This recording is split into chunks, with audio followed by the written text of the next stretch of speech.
So yeah, thank you for joining me. If anyone joins in a little later on, we can always replay this part, but it has been some time now.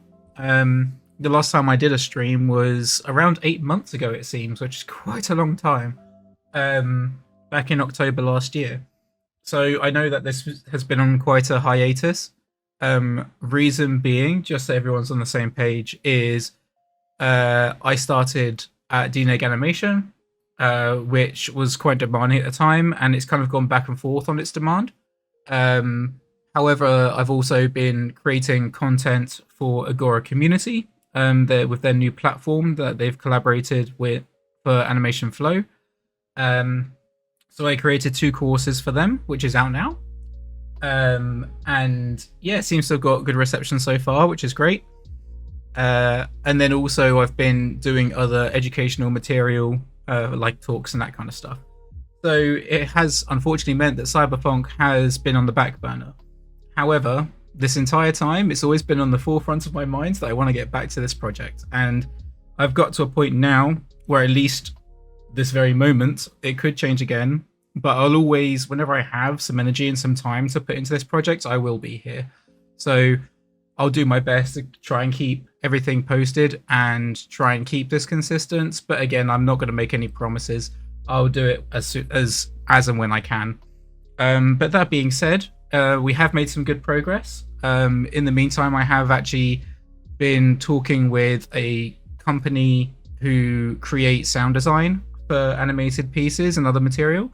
And they reached out to me and wanted to collaborate for CYBERPHONK and created a demo of an earlier version of the animation, and basically did a 10-second test to see if we were in alignment on different types of sounds that would go for like all the foley on the character, or like the mechanical side, and they were very inspired by things like Mirror's Edge, which I thought was a great reference, and then obviously like the 90s anime aesthetic as well, so kind of combining all those things together, and hopefully they continue to want to collaborate with me. So when we get to once we get to a point where the animation and all the effects, the 2D effects over the top, are complete, then we can then we can start actually introducing full-on sound design for that, whilst we're starting to lighten, render, and texture and do all the other crazy parts. So yeah, I'm looking forward to carrying on with this project. What I'll do is I will show you a version that we have so far in animation. We're just over halfway, but I would say that the first half of the shot was more technical in terms of the animation execution, and then the latter half I would say is a little bit more on the easier side to execute, in theory. We'll see how it goes, but I think we're gonna be able to go through this at a pretty fast pace, hopefully. At least we're going faster than the blocking was. So yeah, with that being said, what I'll do is I'll play the test that we have so far. Half of this will be in blocking plus, and the other half will be in blocking from the earlier stage, and yeah, we'll go from there.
And then she walks into the bar at the end.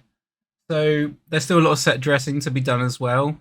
There are a lot of different stages that we need to go through. So once the animation is done in 3D, I intend to do a 2D pass and effects. Then we need to do a set dress of the actual scene, so all the background stuff, make sure that all the staging and the compositions are working well. Try and get a little bit more world building in there. We'll also maybe consider adding secondary characters. So trying to populate the environment so it's not just her and it feels like the world is dead around her essentially. So things like there's a lot of this space up here that we can fill in. This is obviously with a lot of the environment turned off. So this is a lot more dense through these areas, but just for animation purposes when we're animating. I've turned a lot of that stuff off just for performance wise. But so all of this stuff is the stuff that she's making contact with, but a lot around it is actually very dense, but I do want to recompose some of that stuff. Then we need to do the texturing, which is one part I'm really looking forward to, but it's also going to be very challenging and time consuming. But I think my full vision for the project when it's done could look really cool.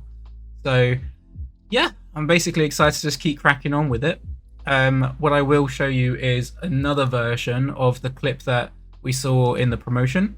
So I'll go through that and basically just play what stage we got to, because there's one part of that previous version I showed you where it wasn't the latest.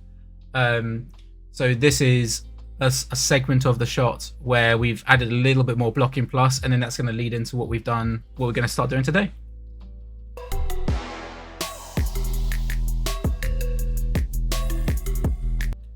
So you can see that first half of that section through here is all in blocking plus 2, which is in the promotion. And then from around this point here, as she climbs up and kicks, is the part that we're going to begin to block today.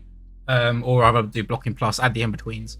I don't know whether we'll think about the little flying characters just yet. I think I'll do those later. We'll do those in different passes, but I will be prioritizing both the robot and her together through this section, since they kind of work hand in hand, and they do interact with each other too.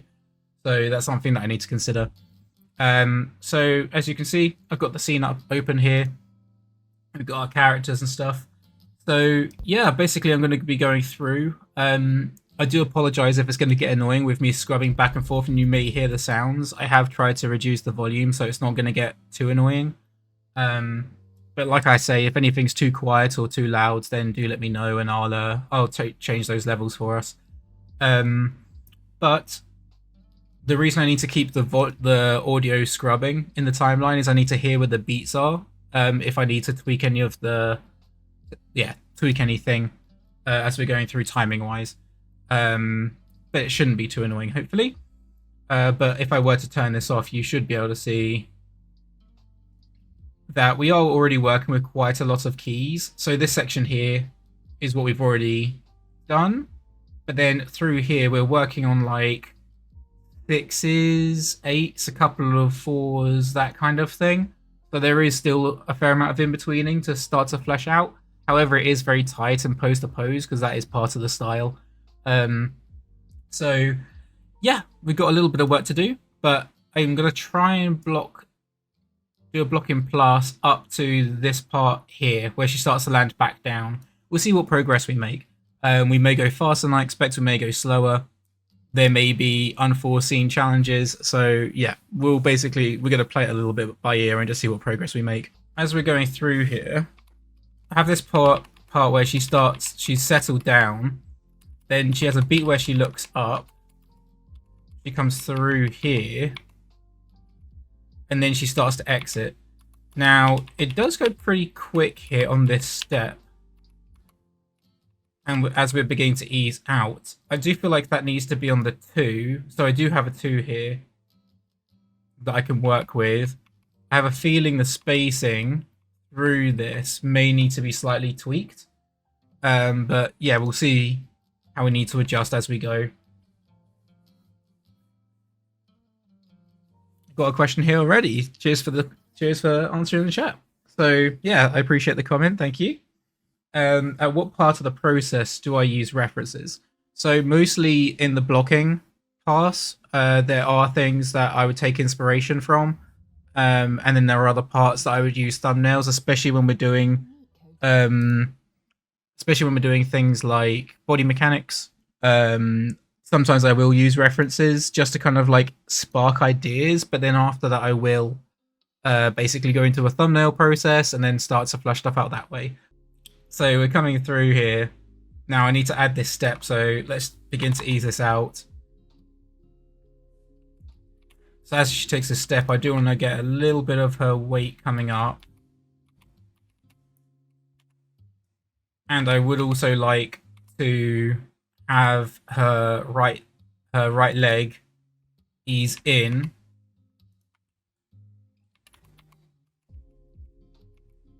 So we get a little bit more of the weight coming through.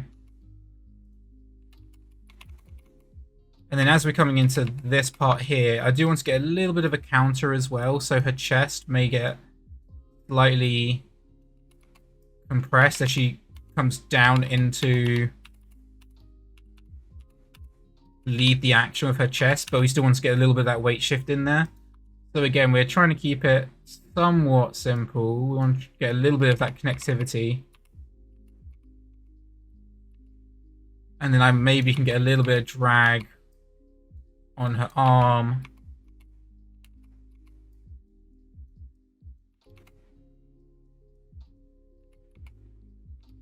And then her left hand feels like it's in a bit of a strange position right now. See if we can clear those silhouettes a little bit more. Then as this comes off the ground, I actually want to keep it in position. And then I'll have it peel off. So I think this is in IK at the moment. So we'll have that begin to peel off the ground. I always love doing these like finger rolls.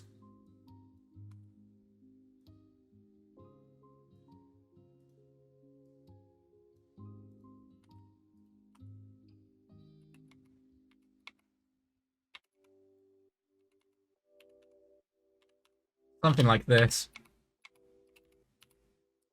And then I need to connect to the shoulder a little bit more.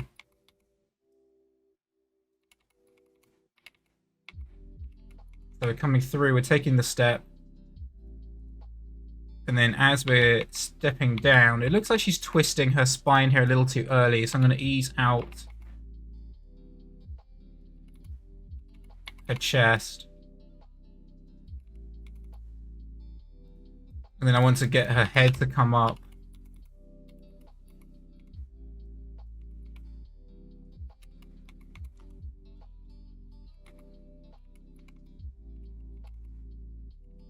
Just tracking her arm as well.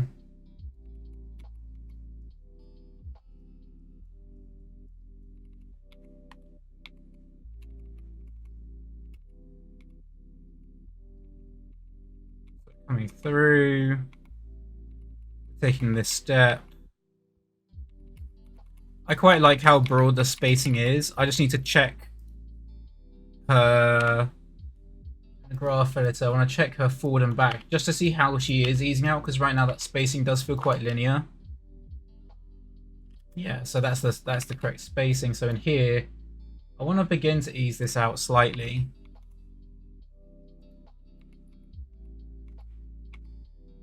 Then yeah, this feels a little bit too linear. So there, now we're picking up a little bit more speed. Then we're coming through. Now as we're coming up here, I actually do quite like this contrast, but right now it happens. This happens on a 4, I think. 1, 2, 3, 4. Yeah, so this actually, I feel like we can actually put this on 2s. Now, that's just a case of, do I want to put it on a 2? If I do put it on the 2, I'm going to have to move the robot with her, because that's where a lot of the weight is coming in. So what I may do, just to keep everything connected, is I'm going to create a control, a selection set. I'm just going to call it both. And then I'm also going to add the robot's rig to this too. So now it selects both rigs at once. So now if I select the robot, I want to see where his keys are. Yeah, because he's slightly offset from what she's doing.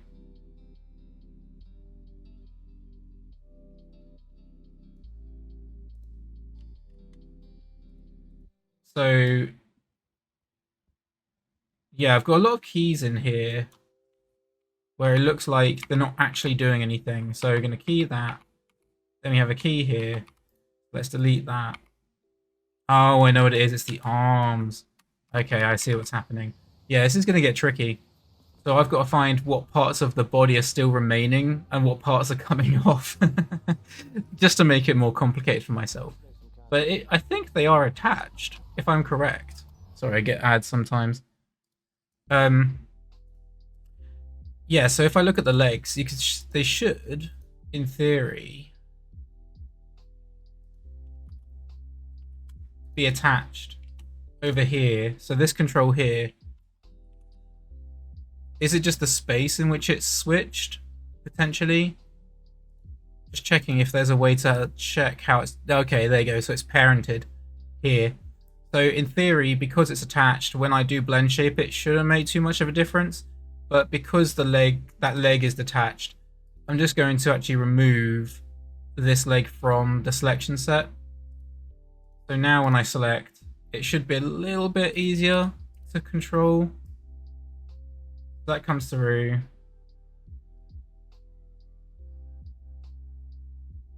I think just for consistency as well, it may be a little easier if I actually keep them on the same frames.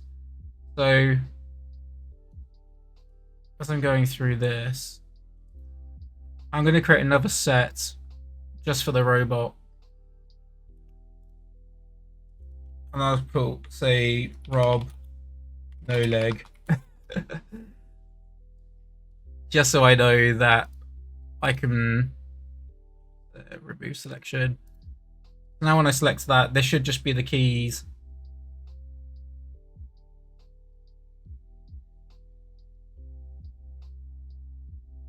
Yeah, this is without the leg animation too.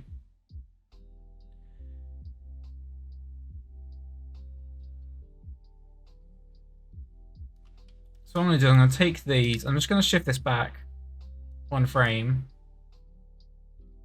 Now in theory, yeah, they're synced now, which is good. So now, if I select both, there we go, perfect. Now I can take this key, shift it back. There you go. So now I can sign them together.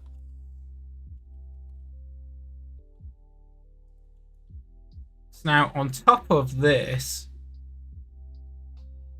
so there's two contacts in here. There's one where we're stepping on his hip, and then another one where she steps on his shoulder. I do want it to be quite quick, but I feel like we're spending too much time through that part right now. So I'm going to play around with the timing. I'm going to put it back, but I'm going to take her, and then as she comes up, I'm going to have her go a little bit higher. So she pushes off the ground. I wonder if I can keep that leg on the ground. And then let's continue to add roll in there. Got to remember my controls now, it's been a while.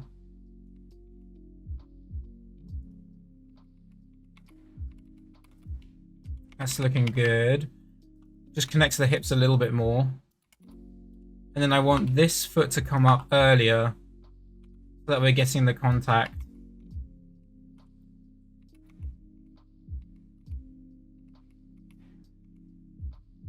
And then that knee needs to tuck in.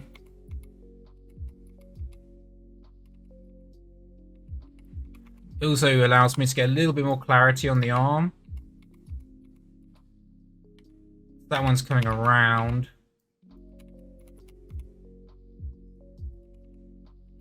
So we have this tucking under and then coming through.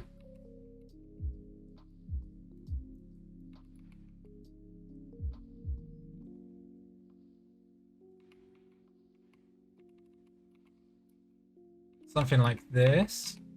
Let's put the hand into a fist position.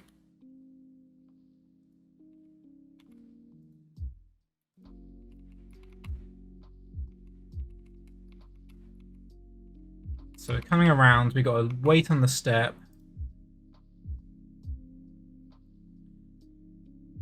And then as we're coming through, I still want to add an in-between here, so I'm going to go halfway between.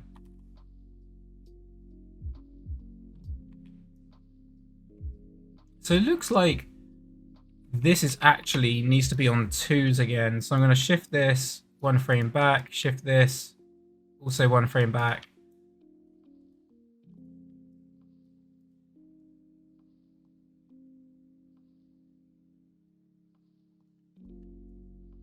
Put this ahead. Just need to slightly retime her. I'm getting her animation to work first, and then I'm going to do his after, and I'll just sync it to what she's doing. So she's coming through. Then here, again, it needs to push up. These adverts are really annoying. So pushing up, getting a little bit of height in there. I want to keep her leg pushing down. Oops, wrong one.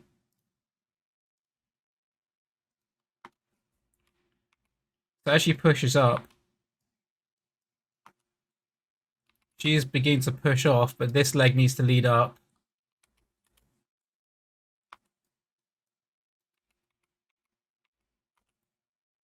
Needs to tuck in a bit more.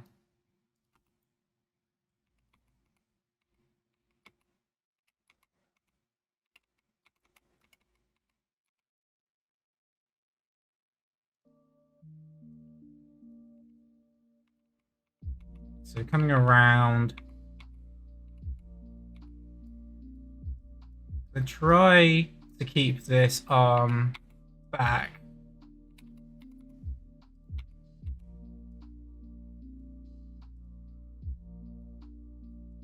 Or I tuck it in earlier.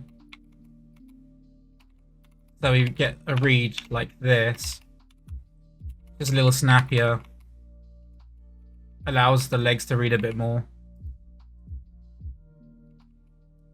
Then I'm going to add another in-between in here.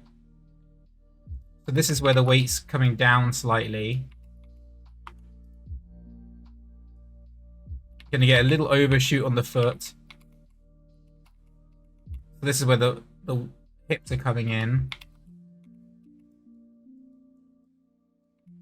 And we've got the in-between for the blade.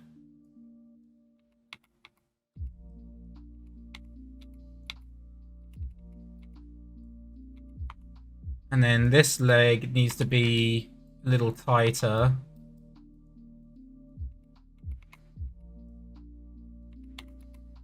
Trying to keep the clarity as we're coming through.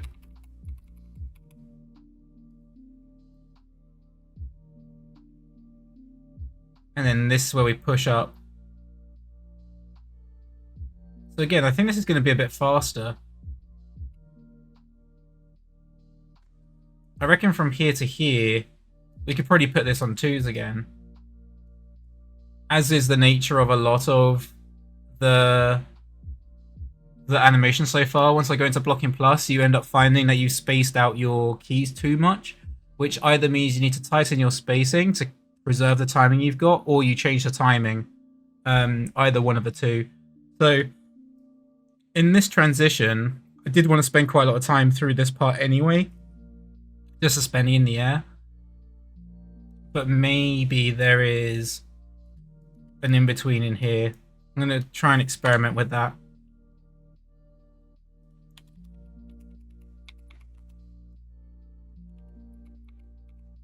So in here, this is where both feet are going to remain contacting.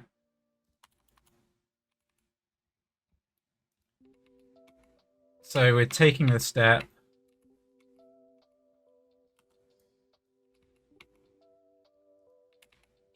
This leg's coming around. Now this needs to be making contact on the shoulder.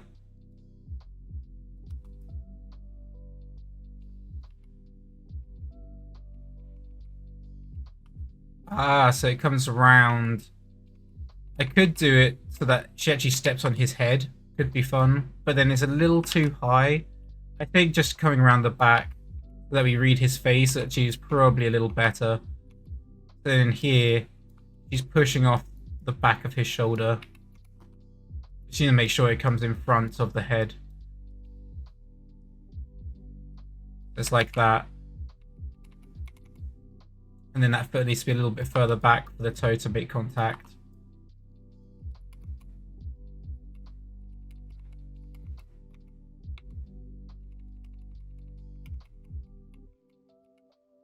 And then that also means that this foot in here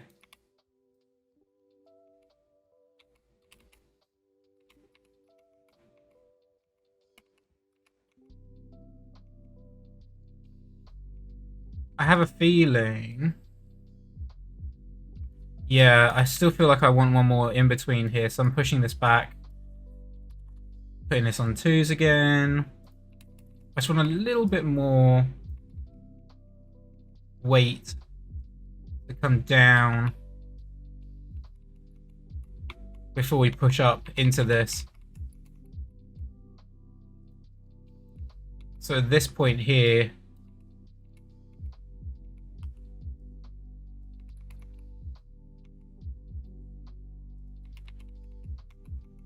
that means that this foot can remain contacting the ground.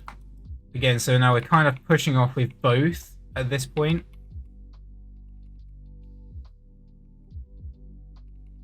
Again, I'm not worrying too much about the robot, because I have an idea of what I want to do with it after.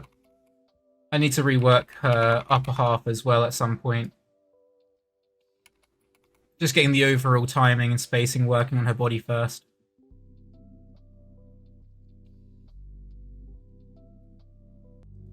How do you come up with inspiration for stylized sequences like this? I'm trying to add more punchy pieces into my show reel, and I've been ruminating on a bunch of ideas for some time, but never fully commit to any of them. Yeah, it's an interesting one.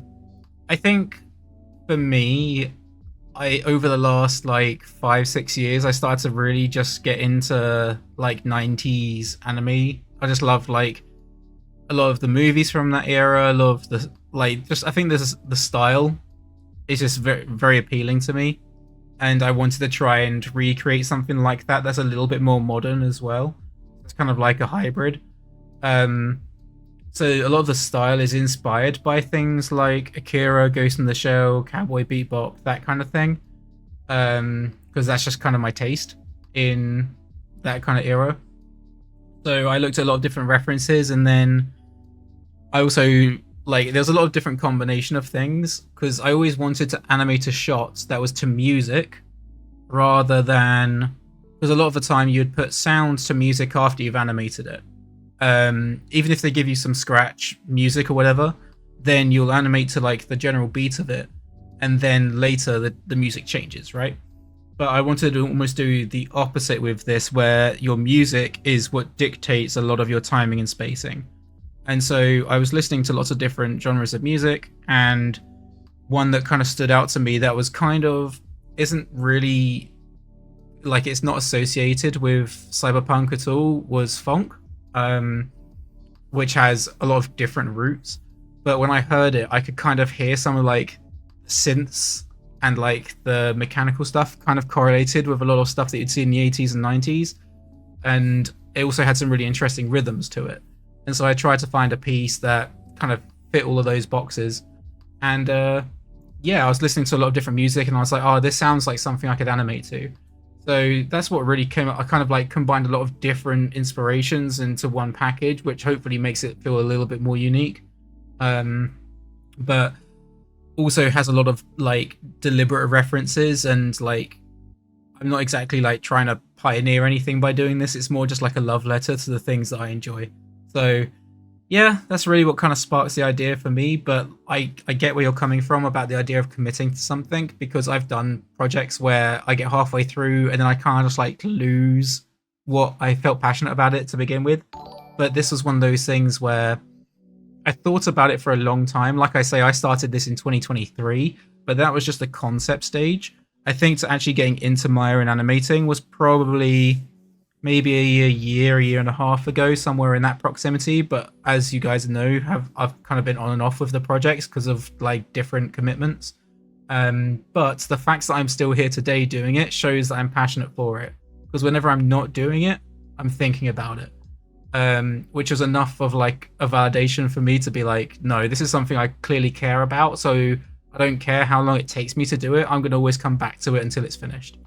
So maybe linger on your ideas, and if there's one that you kind of forget about, you don't really care about anymore, then maybe it's not worth putting the time into. But if there's an idea that really sparks with you and you're like, I really want to try this, then, you know, I would just say start it and full on commit to it until it's done.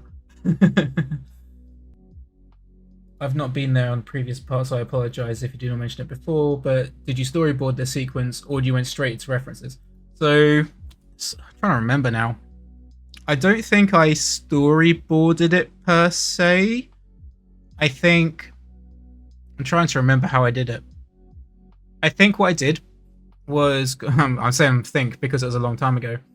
I basically found a scene, like a big environment that I felt like I could work with that had a lot of different possibilities. And then I basically got a sphere and I just moved it around the scene into positions with the camera and tried to find compositions that I thought were interesting, and then basically try to map a path in which the character would traverse through that environment. And then based on that traverse, I would say, oh, I want to have the character go from this building to this building. How do they get across there? Okay, maybe there's some telegraph poles or some wires. So then they're now swinging. They're doing these acrobatics because I knew that I wanted her to be very stealthy and very, what's the word? Like agile. Almost a feeling that she knows what she's doing. So she's done this like 100 times. She's been able to escape. She basically is an assassin.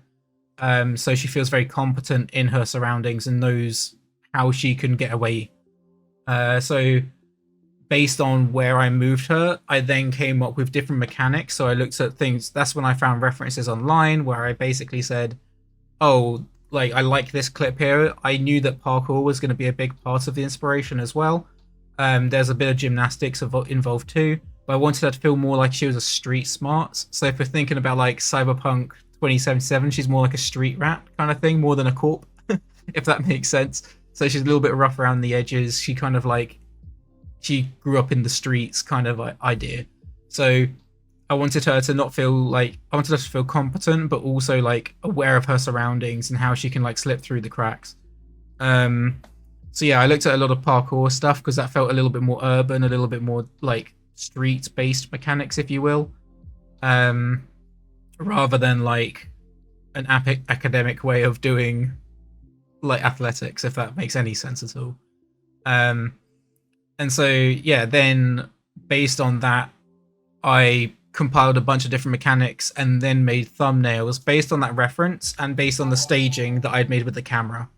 And then yeah, so I don't really think I did storyboard so much. It was kind of a slightly different technique of like just jumping into an environment and then trying to come up with interesting ideas and like compositions. I have a feeling that this traversal is going to get a little bit too linear through here. It feels like she's maybe taking too many steps. If maybe it lacks a little bit of the punchiness, I will play it back. But for now, I think we're good. I do feel like this push off, we're coming down to keep that snappiness. I'm contemplating if I make the ups and downs even punchier, just like a broader spacing, rather than keeping it too realistic.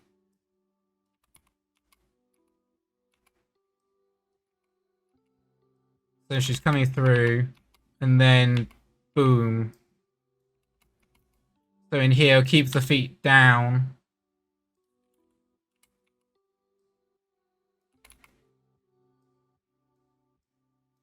Again, I'm not worrying too much about where the robot is right now.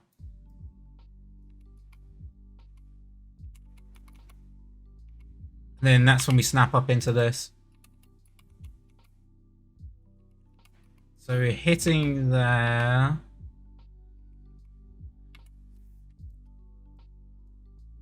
So I want to add an extra in between in here. So we're going to ease into this.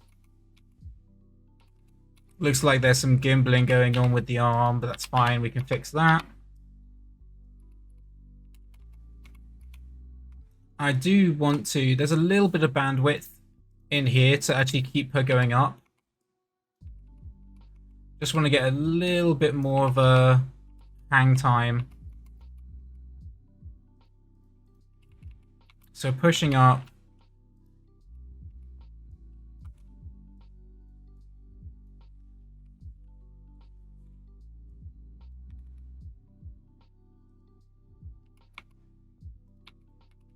So we're coming through, then we're kicking out.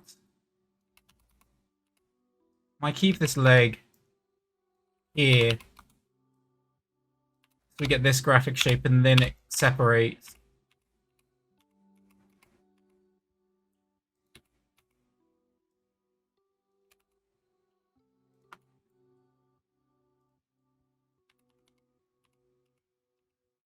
So as we're coming around, the arm, it'd be nice to get a little bit more contrast in here.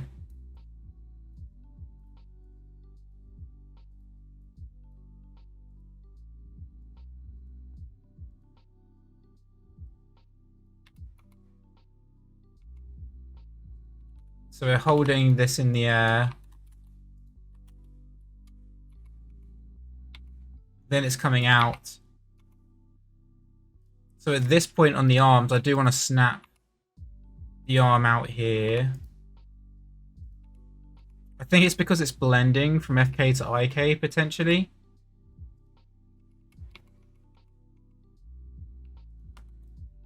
Nope, it's just some gimbling. That's fine. Fix that. So I want to get some nice contrast. Do I have it come over? Yeah, I think I do. So as we're coming around here,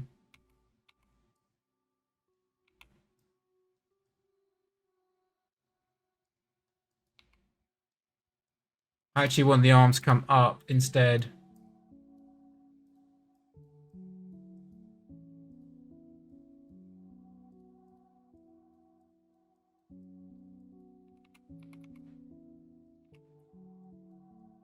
Do I hold it in this position?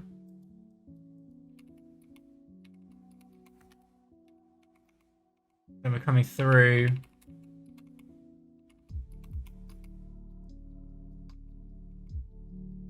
And then we're coming over.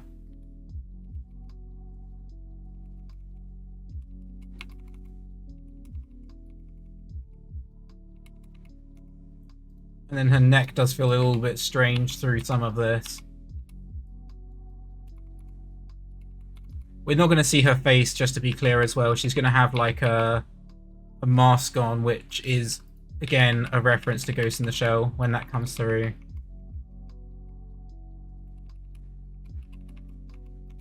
I'm actually going to try suspend in the air, then comes down.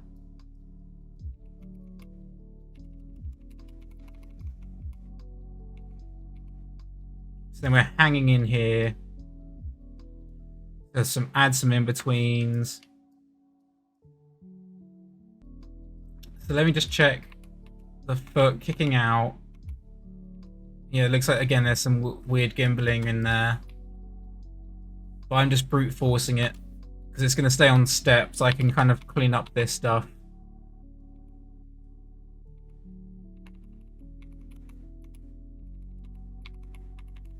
So we're coming up.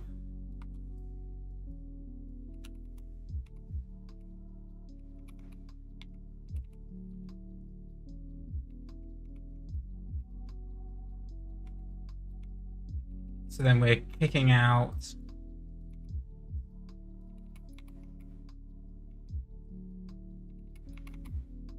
We're getting a little bit of a twist in here.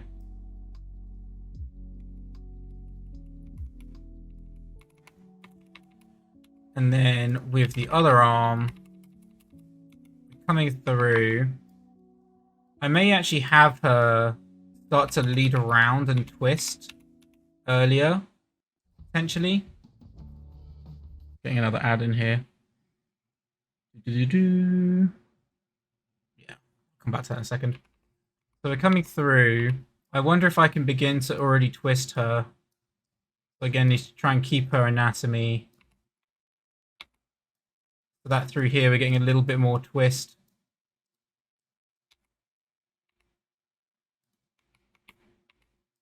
So it should already be at this position earlier. Just to get a nice lead and rhythm around this part.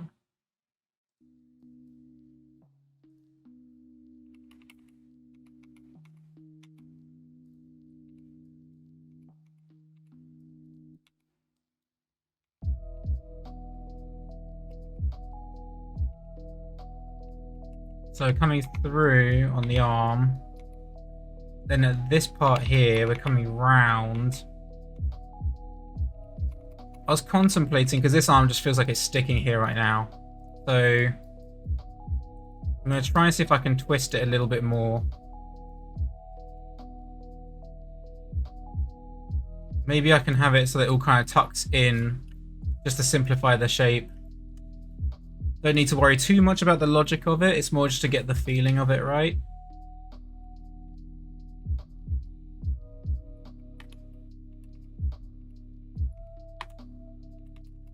So coming through, tucking it in.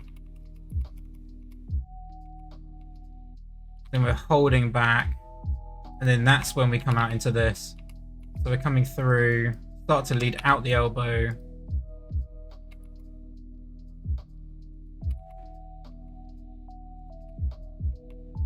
And then this can come over. Shoulders need to be higher.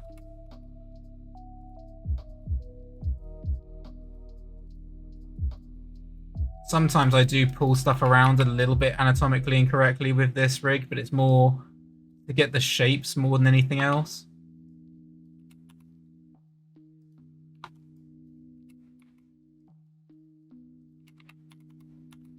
And then it snaps around. Want to get a little bit of an overshoot on the arm. Then the forearm can follow through. So we get this widening out of the arms in different directions.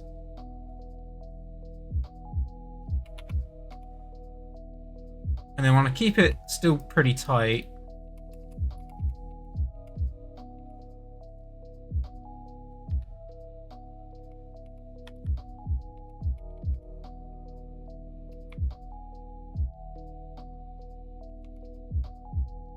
I may splay the hands out.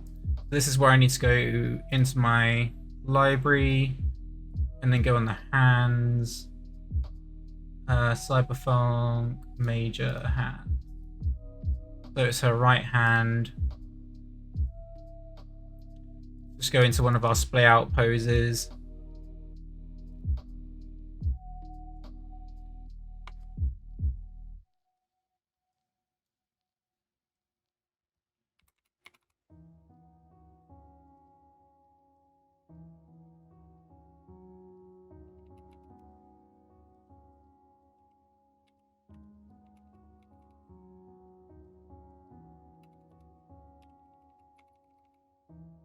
So now that's coming through. Just clean up some of the... Maybe I can keep the hands a little bit straight through here.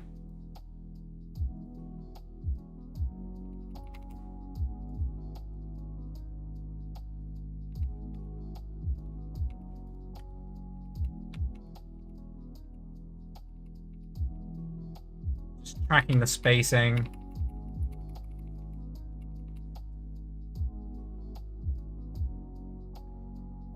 Swinging a little step, down, push, into the air, suspending through. You can see there's a little beat in there, so there's enough time to read the sword going back in. And then, let me save that.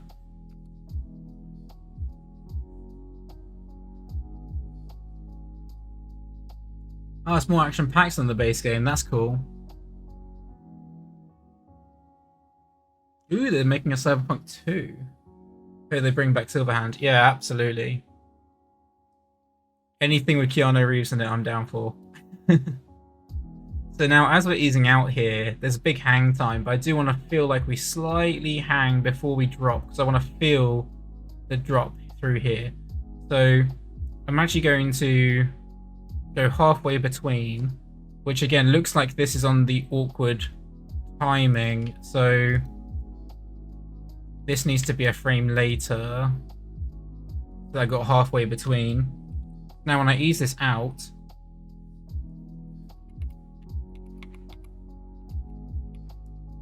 I need to track her spine. I'm going to keep it in the air a little bit more. And then her right leg, sorry, is coming around. I'm going to keep it back for longer so that we get that nice drag while we lead more with her hips coming through.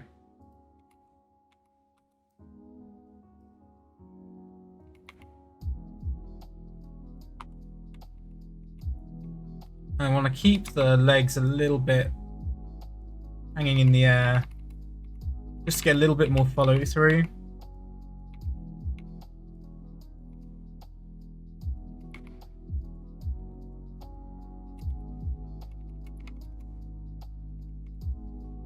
And then as we're coming through here, just tracking her chest through space.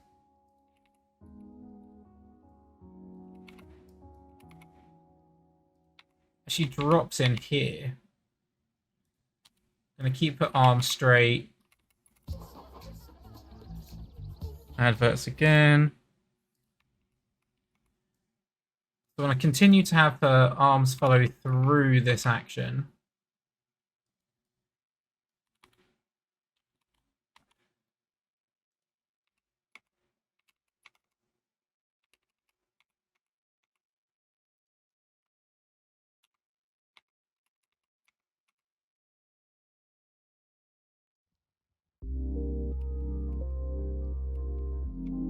And then in here, so we get this nice contrast of the head is going to go a little bit more to the right.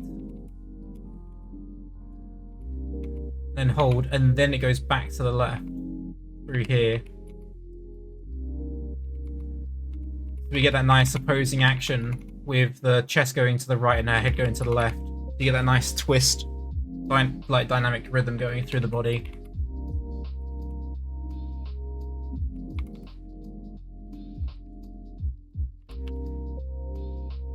So now I can add the ease ins and outs. So we're continuing to ease out here,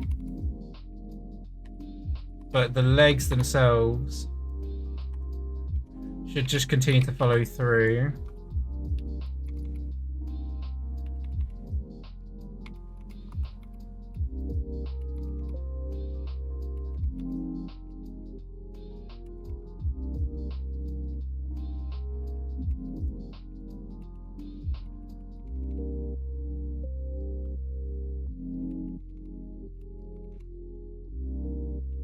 Tracking my arcs.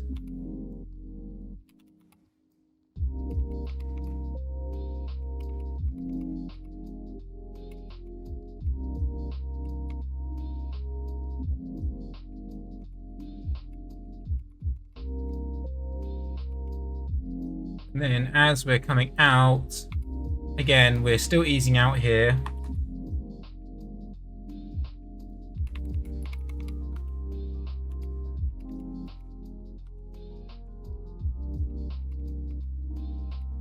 Tracking the head arc.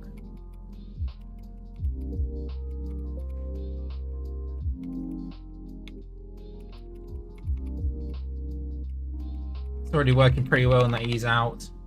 I don't know what happens with the skinning around her hips. I am very conscious of it and I do find it annoying, but I don't have much control over it. I'm not entirely sure why it happens. I think it's primarily to do with the FKIK. I can do that and you can see it fixes it slightly. So it is partially to do with just the skinning on the knee versus where the hip is. So I might be able to compensate with that with the hip. Yeah, it doesn't help a ton. Yeah, I think I'm just gonna have to deal with it. It's not the end of the world, and I can always, if it really comes down to it, I can paint that stuff back in later. I want to make something similar to what you have now. How do you approach? I don't understand Uh, yeah, so again, I mean, it's hard for me to break down every single individual piece in my thought process, but that's kind of why I make the streams, right? So, and they're all logged. So, as you know, Blaze, you can always head back to previous streams and you can kind of see the process. But for me, I would say that thumbnailing and staging is a really important part of any given heavy action shot, because there's so much that's going to happen that you want to make sure that you've got your beats working for your camera so that you allow the action to read. The last thing you want is loads of crazy cuts where you're kind of like hiding the action the same way that you would do live action. You want to read the action, but also make it feel dynamic at the same time. So you can see here I'm actually staging this quite wide so that you can see all of the action that's occurring. But then we're also doing a lot of like punch-ins and pull-outs, so we're always playing with depth. So we're never one size on screen at any given time. You're always playing with what's small, what's big, and again that makes it feel very dynamic. But planning is even more critical, I would say, in heavy action shots than most other types of shots that you might have. So that's probably one of the biggest tips I would say.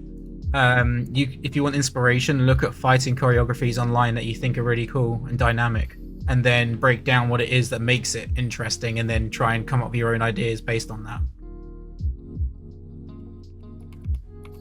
We're coming through, and then boom, we're hitting down, we're having that big swipe. Now, this is the tricky part, because if I'm correct, let me just turn down the sound.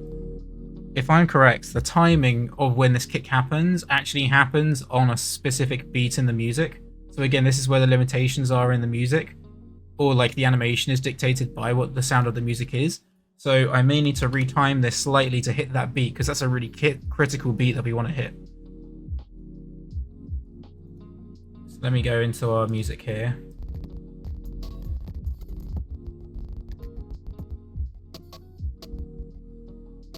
Yeah, it is.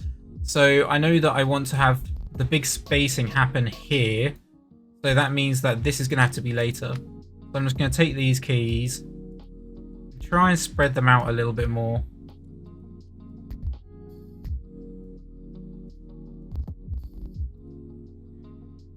So let me turn off the sound now, because I know where my beats need to land. We hit up, sticking. So this is where we're slowing down. So this can be a little later. Maybe I could put it onto threes. That's on 3, 3. 2, 3. So now, slightly retimed it. So we come up on twos, but then when we sit in the air, this is on threes. And then we come back down. Now, as I play it, if it feels too jittery, then I'll put it on twos if it doesn't feel smooth enough. But if it actually kind of allows it to have that breathing room where it doesn't feel like it would feel too smooth if we kept it on twos, then I'll actually keep on threes. That's the general philosophy. And my reasoning behind that is the slower the movement is, the less frame rate you need, because there's less change happening on the screen. And if you start to add that on twos consistently, when you've got very minute details, it starts to feel too artificial and less handcrafted, or it just feels like someone's gone in meticulously with a really fine pencil to really tie that stuff down, which in itself is impressive, but less so when you know it's 3D. So again, my logic is to kind of preserve that tactile feel. I try to slow down the frame rate when there's less happening. So this on twos, and then it goes on to threes in here. Now, as we're coming through, because it's on threes and there's a big change on the head through here, I could maybe ease the head in so she comes up through here.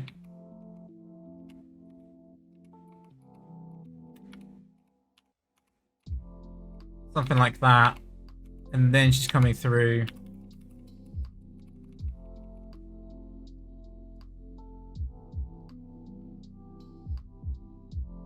Yeah, I think that works pretty well. we're coming through, then we have this landing here. Now I actually quite like the contrast being very quick here, and then she steps down. So this actually allows me, because in here we've got a very quick action and I want to be able to justify some weight in there, so I actually can spend a little bit more time down in the landing and spend more time faster through the action. And I've already got the spacing worked out. So in here, as she drops, I'm going to keep this on 2s, and then here we're landing down before we push away. So as we land into this, I can now spend a bit more time easing into this part.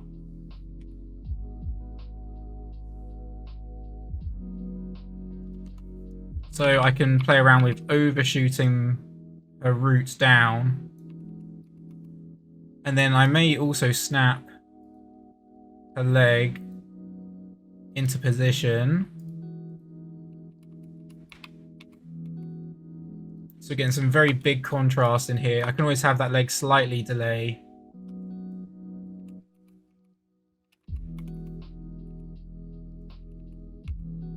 We've got the nice straight on the arm.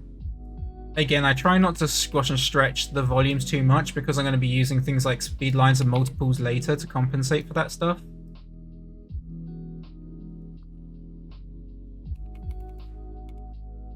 You may notice there are a couple of moments where I do use squash and stretch, but again, I try. It's not that I don't ever want to use it as a hard rule. It's more just I want to be aware and like very selective as and when I use it. So coming through here,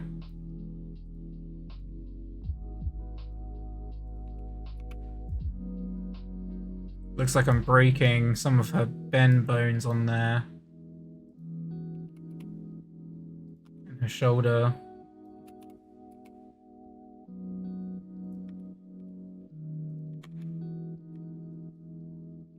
So dropping down.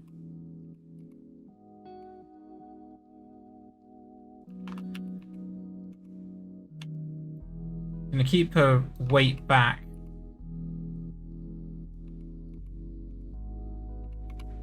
And then she comes forward into this.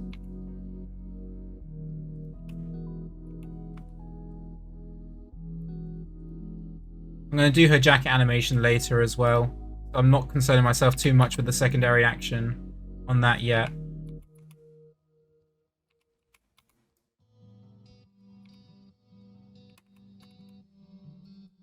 Now I do have an extra in-between in here. Between this and this. I'm actually going to favor this back so that we spend a little bit more time staying down. And we can lead through with her chest.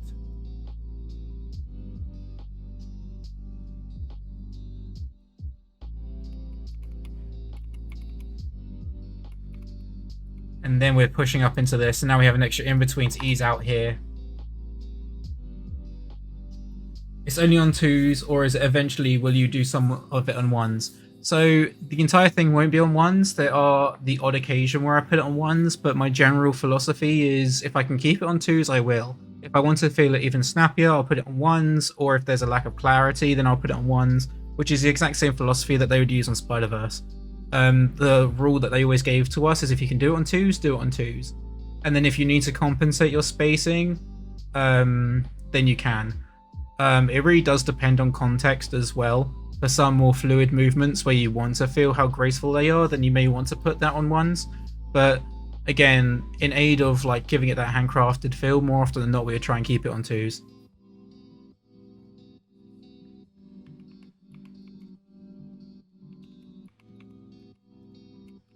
So coming through.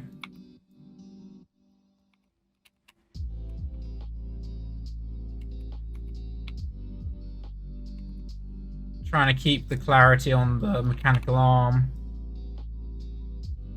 as that's transitioning. I may actually twist a hand here through this part just so we can read the hand through its transformation.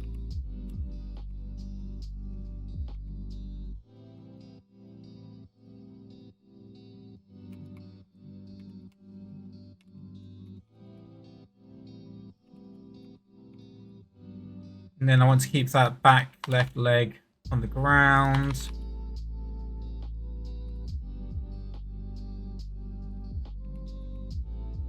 As she pushes away.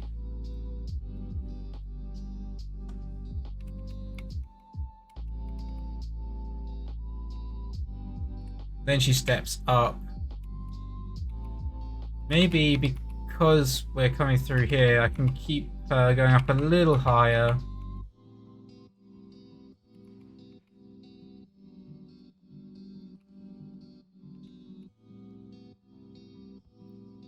So this transition from here to here, yeah, I think we can add the in-between. I was just checking my timing. So we're coming through, we want to go a little bit higher to get the little push off. And as we're coming through, that left leg, her right leg's going to stay back. Right leg's going to come through.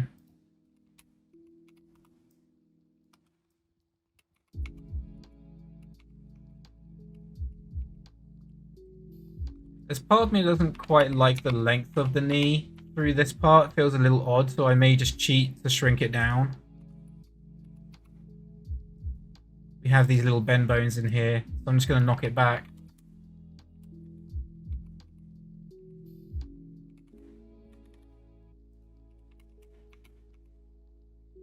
And then just checking her arm through here as well. Feels like it's getting a bit strange.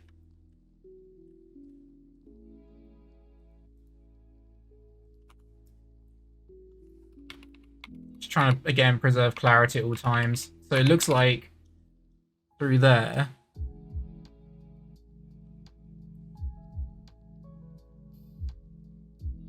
Yeah, I see what's happening.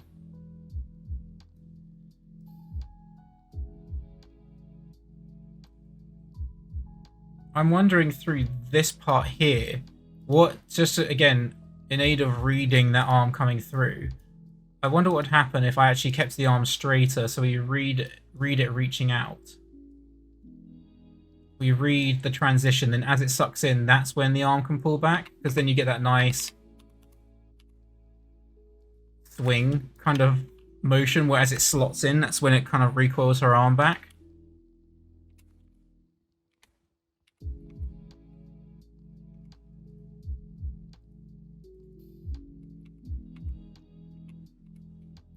Like this.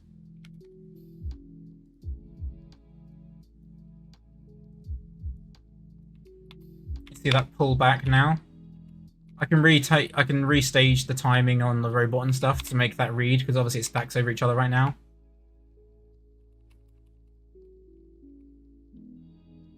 There's something that feels a bit rigid through her body as well in this jump here. So during this transition, I want to get her spine a little bit more straight so that we get a nice compression as we land.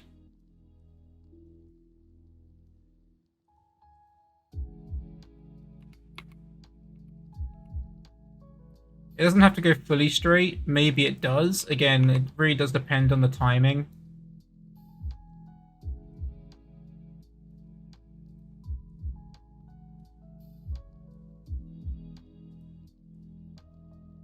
Try and get some line of action, some flow through the body. Let's go back to our hands.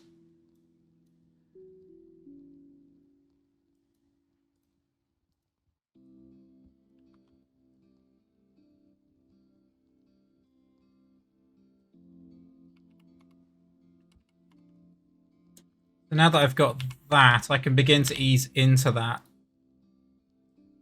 The lead with the straight on the spine. Then we're getting the compression in here. So you see that little change now? Just feels like we break up the spine a little bit more.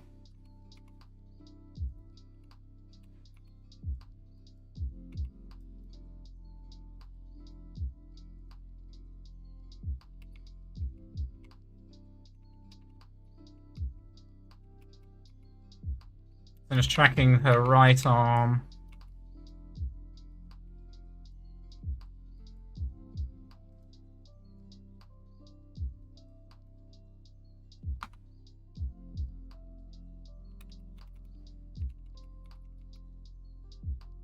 something about her foot here. Yeah, I want to kind of keep it slightly further back.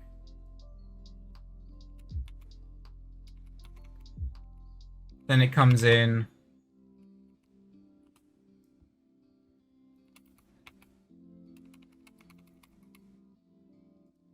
I think that feels better. Then as we're coming up, I want to get a bit more contrast on the hands.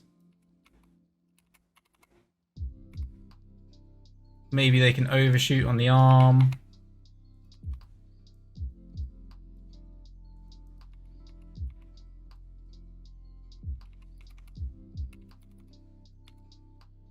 And then we have one more in between in here. Now it's a question of, yeah, okay. I'm gonna ease into this. Shift that by a frame. So now I'm easing in. So now I can drop down. I'm pressing our weight. So as we push through here, we can get a little bit more straight in the spine again, just to ease out.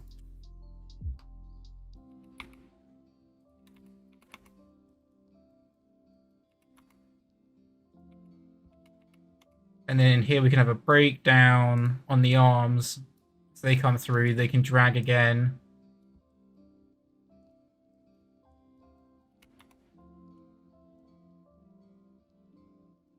Getting a little bit more curvature in there.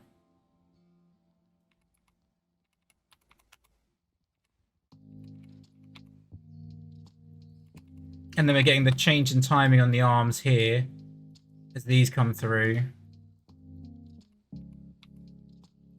Now this is coming through the other side. More adverts. So coming around. Then here I want to continue to follow through on the arms.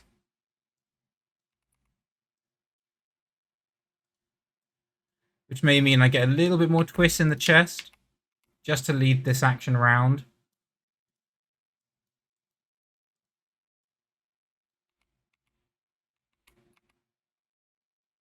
Maybe I can begin to ease that out slightly.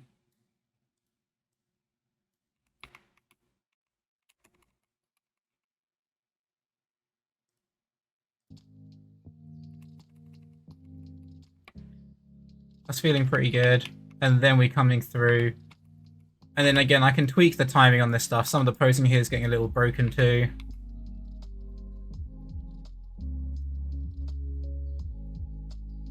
It's a tricky one through these parts because, again, my intuition is to really offset timing. But if you look at a lot of the inspiration in the anime that I'm referring to, they don't actually do this too much. They kind of keep everything together.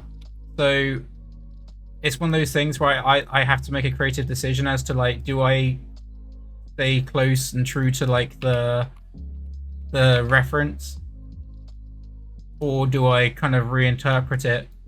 Because this, from a animation perspective, this is just more appealing to have the separation in timing.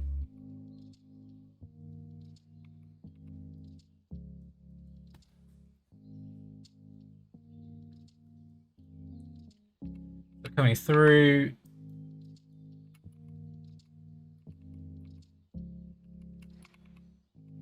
And then coming over.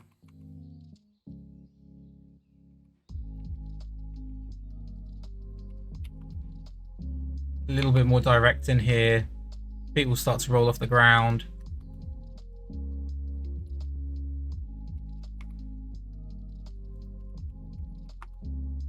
Maybe we can slide the feet slightly closer together.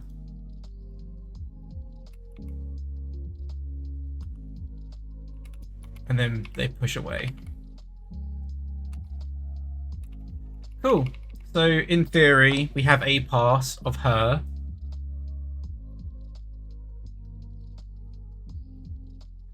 So I'll give that a play, see how it feels, and then if that feels like it's working well, then I'll do the robot pass. But I want to make sure that she's working first. Let me just save that. Yeah, the NC11 rigs are good, man. My only, I have a couple of small criticisms for it. Again, it's like these weren't like I don't know how long these rigs were taken to be built, but they're not going to be like supported to the same extent that you would on like a feature film or something. But that being considered, there's a lot of great fidelity and different functions in these rigs that I really enjoy. I think some of the shoulder skinning and the hip skinning could be a little better. Um, some of the having all the controls through here, all the visibility stuff is great. But having all the FKIK switches in and like all the space switches under one roof is really nice in theory. However, it does mean a lot of your switches don't work for like external tools because it won't recognize the positions because it's not your switch isn't located on the same control as where the target is. Because you can see here the target for FKIK switch is like just in the air, it's in space. It's not actually on their hand or their leg, so the switches don't work. So there's a little bit of like frustration in that regard. But for the most part, I really enjoy it.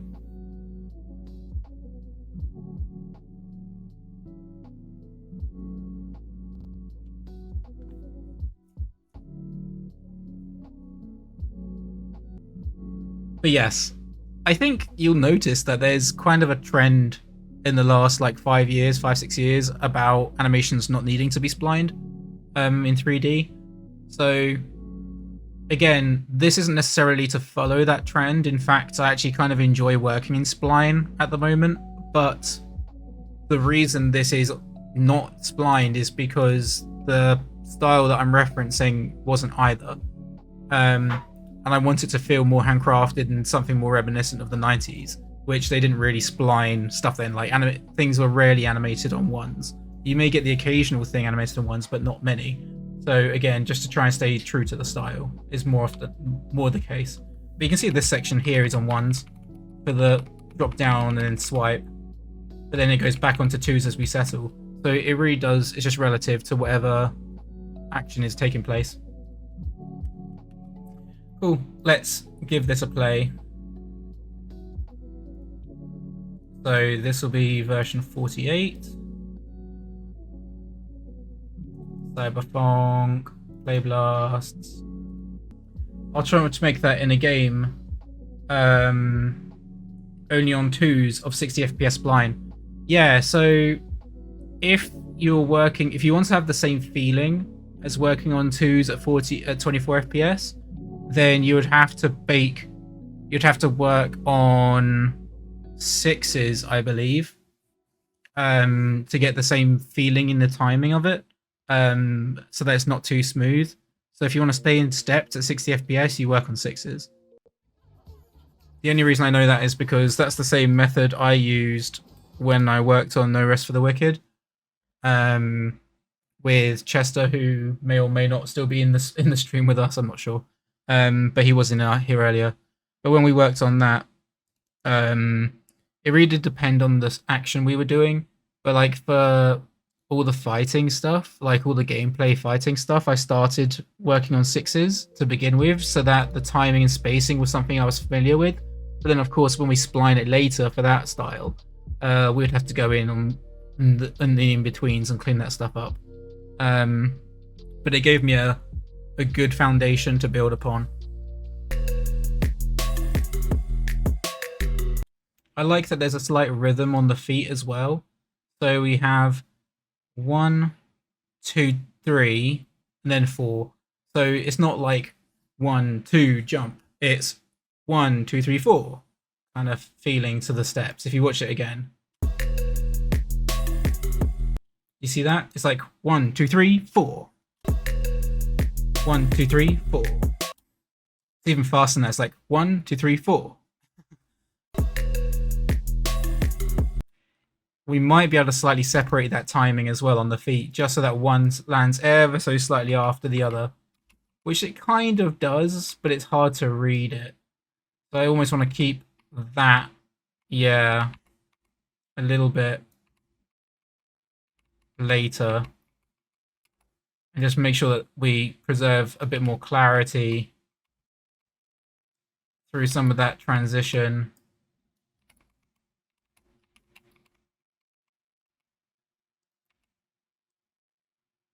It needs to be further forward.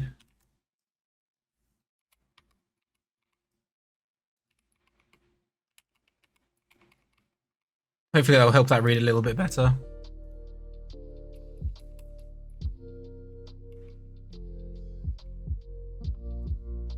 Nice. So now that I've got a foundation laid for that, I can just start doing the robot. What about motion matching with pure 2s and handcraft animations to the mocap? I'll try for sure. Yeah, so if you're trying to follow your reference, it's actually very similar to something that I did recently. I was doing this talk, I can quickly just skim over that. So I did this talk recently about different styles, and one of them was talking about realism versus cartoony stuff. So I basically blocked the same shot in 3 different styles. So you can see left is realism, which again was following reference. So I posed, got my key poses down, and then with the cartoony and the contemporary stuff, those were just me experimenting with timing and posing. But then I can show you the, if I go to, so this is the blocking. Oh, that's the wrong one. So this is the blocking, which again was following reference. The timing was exactly the same as the reference. The poses were as close as I could get to the reference. And then from there, I started to add in-betweens. So the exact same methodology as we've been doing here for CYBERPHONK. The only difference is I'm considering more of the anatomy, and I'm tracking my arcs, my timing, and my spacing relative to the reference. So again, I'm just following what the reference does.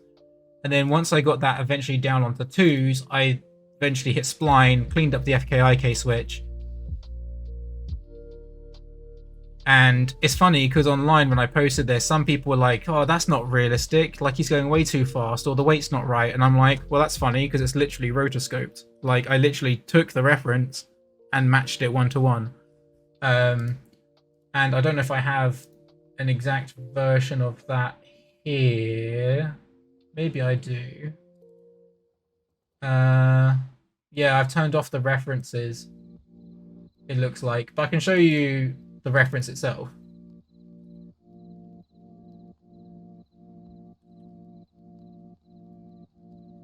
So the exact same methodology that I've been doing for CYBERPHONK.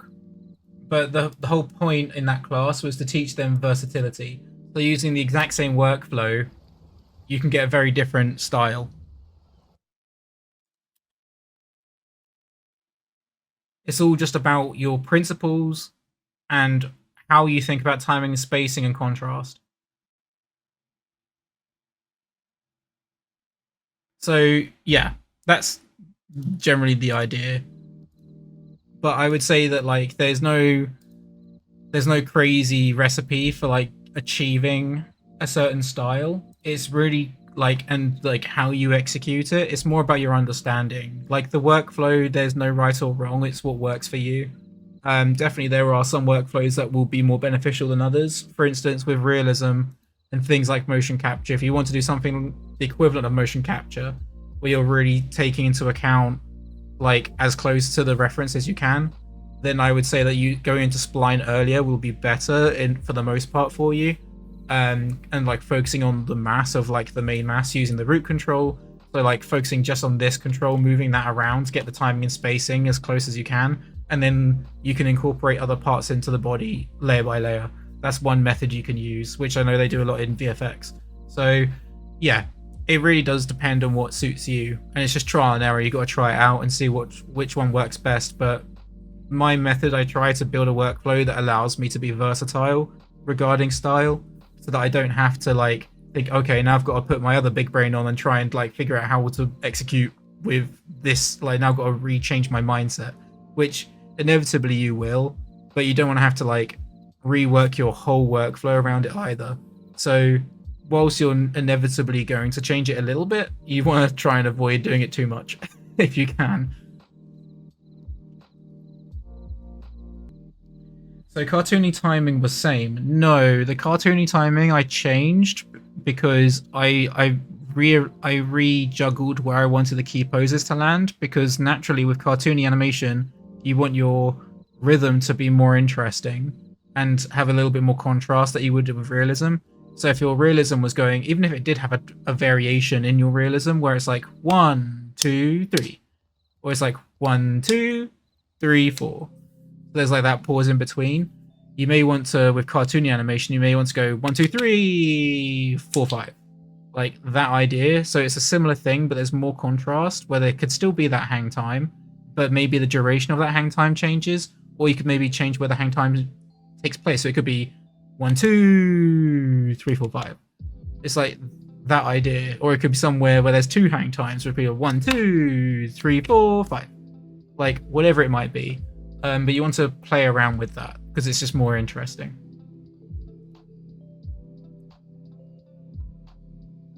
So when you say you hold longer, yes, you do hold longer, but that also dictates your timing, right? Because if you're holding for longer, the word longer is defined by timing. So yeah, you've kind of answered your own question there. Again, we don't need a timing of the audio at this point, so you don't have to hear that scrubbing. We're coming through. Now, this is where I need to play around with the robot. So in here, I actually want to play around with the hip having the impact first, and I can always translate it down.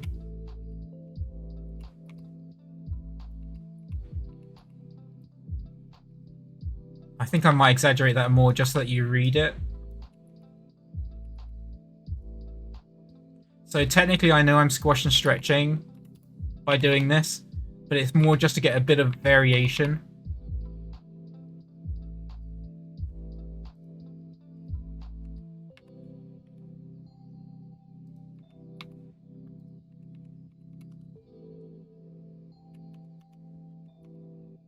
And I want to really feel the weights drop down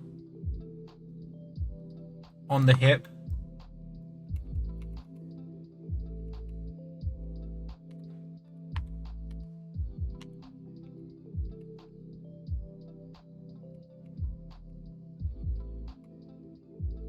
So it looks like the spine in here. Can I stretch that? Is there a spine control?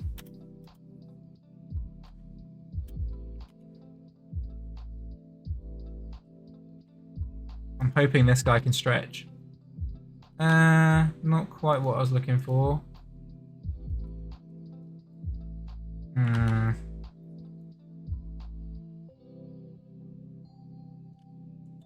I was hoping you would stretch.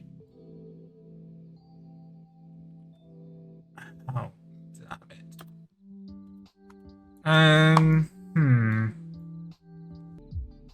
I'm just seeing what all these different components do. Can I stretch that? No.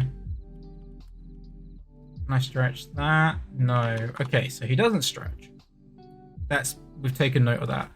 So as he comes through, I can probably cheat that even if this drops most. Why is the root now not following the rest of it? Eh? That guy. Oh. Now his body's not following. That's strange. That's not happened before. The other controls work? The other controls work, so why does that root not work? Okay. Great. It's got animation on it as well. I don't know why it's not moving correctly. That's great, isn't it?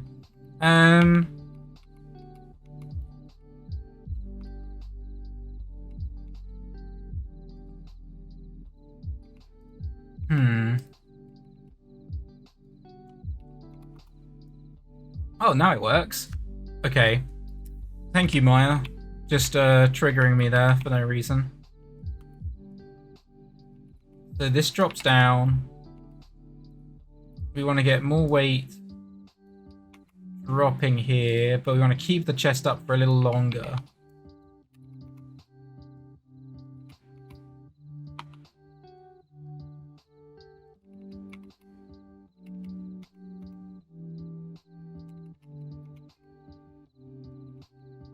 So the thing is,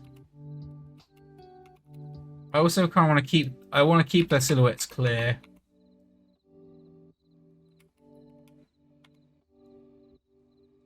Where possible.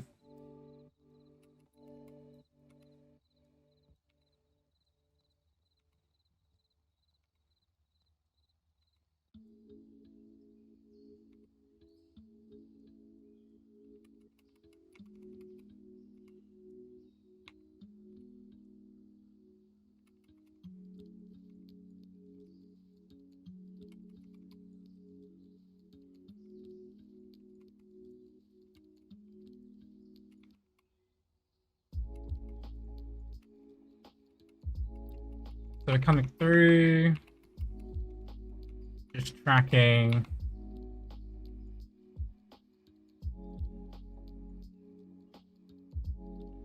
For twos, do you use Tween Machine, or do you make every pose manually? I use Tween Machine, and then I reconstruct the pose afterwards, but it gives me a template to work from. So when you see me shifting and I'm adding, like, see in here, I need to add an in-between, I'll just use Tween Machine, and then I'm basing that on how I create the rest of it.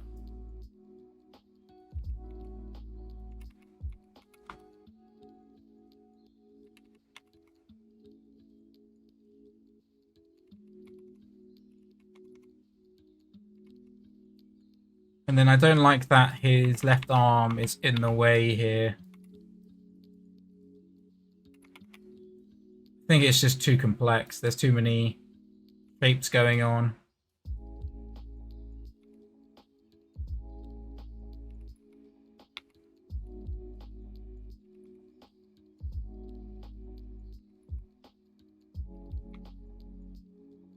So when we get to this position here, she's supposed to be stepping on his left side of his shoulder.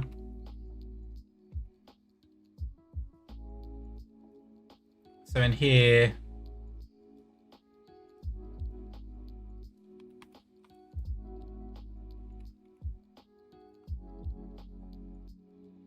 I need to check where his body's actually going.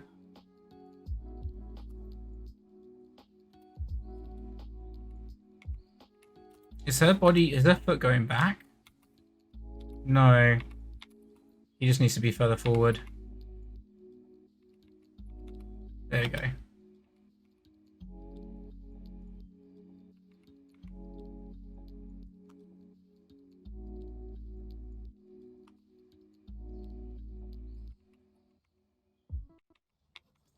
He's coming through. And then that's when we're pushing away. So as we're coming around through here, taking a step,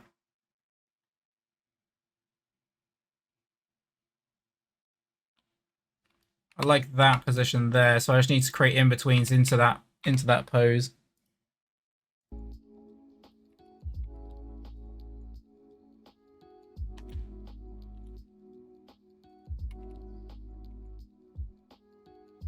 So I do want to still create a bit of weight in here. I'm going to drop down.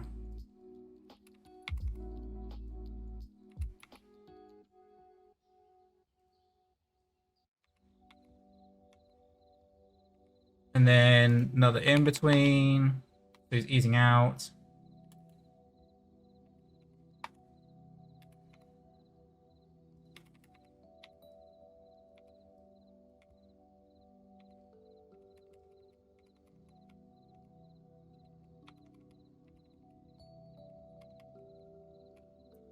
Working pretty well. Then push. This is where we're getting into the twisty part. So he's going to come around.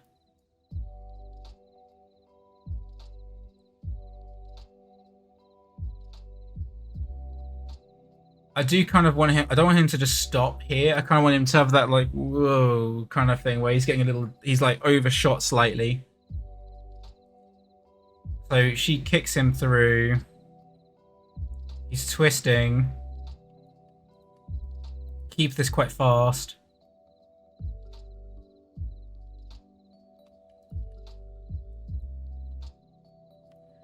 So as we're coming around, I know this beat here is where I want to keep his pose. So everything in between this I can slightly rework. So we're coming through.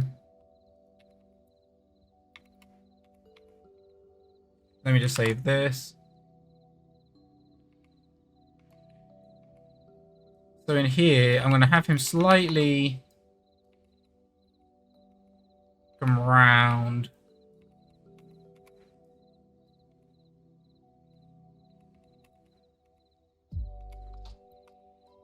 Wonder if I have him drop back a little sharper.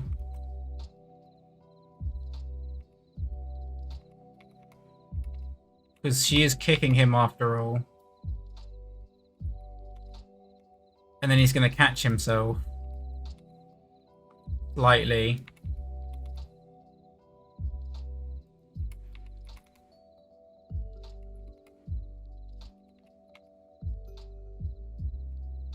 Just tracking my arcs on the arm.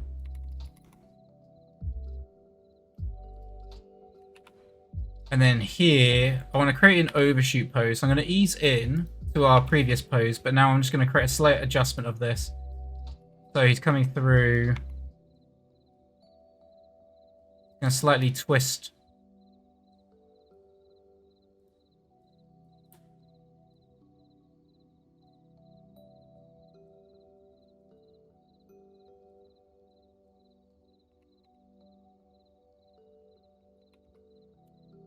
So that he overshoots.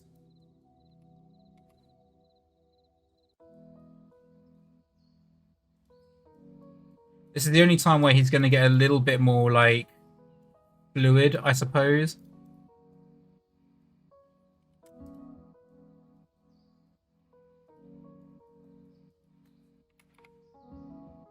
Yeah, we'll see how it plays. It may feel too organic.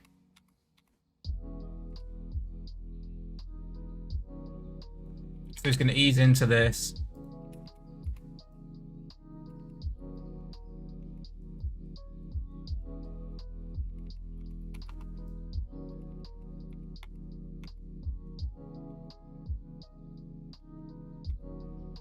Coming through, going to delay the head.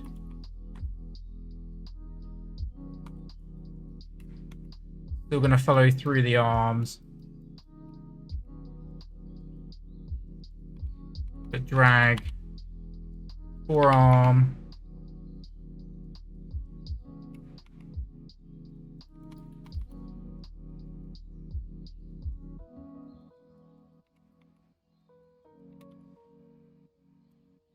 Like this, and then we're still going to be easing in.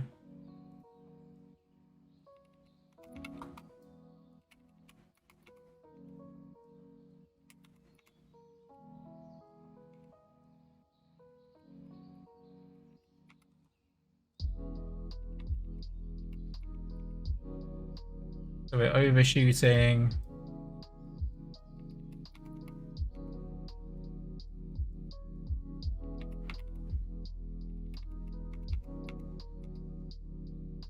And then that's when we're coming back round.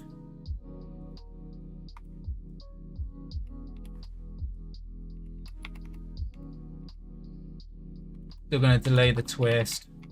We want it to follow through.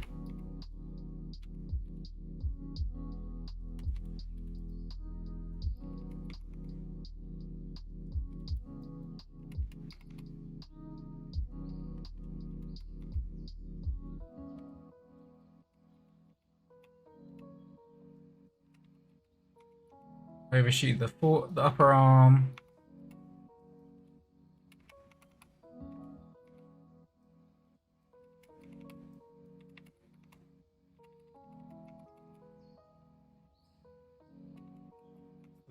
Following through on the forearm.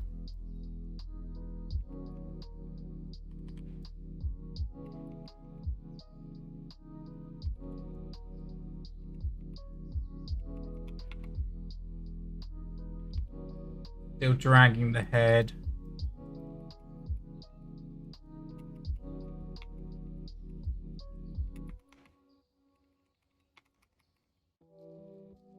And then that's when we're rising back up.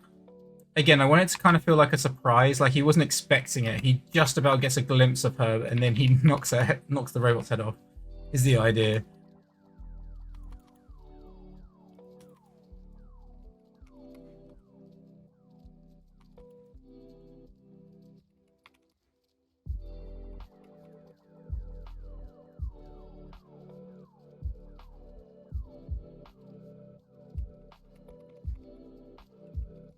Around. He just about sees her.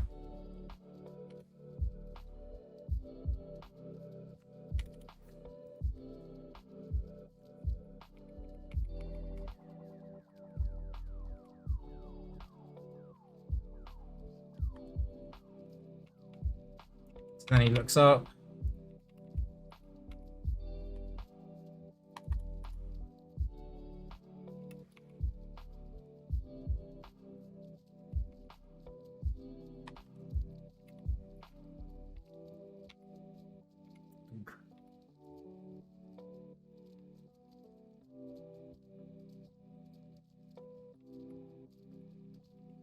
Comes up.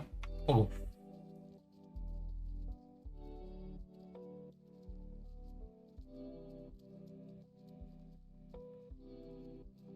It's working pretty well. Now, in here, I actually think this could be faster. So at this point, I'm not looking at the head because the head has its own locator it's attached to. I'm just going to be looking at the body. So the body drops down on ones here. I think this could be faster.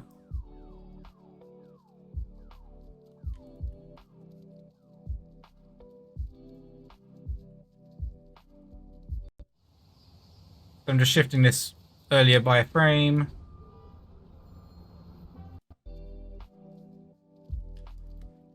All of this. I actually like the animation itself. I just think it needs to be earlier.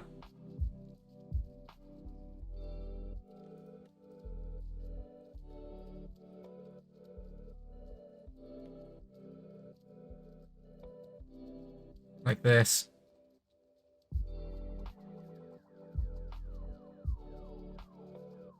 Now the question is, do I have that do an extra frame earlier? Or do we hang and then this goes faster? I don't know. I think I just need to shift it another frame earlier.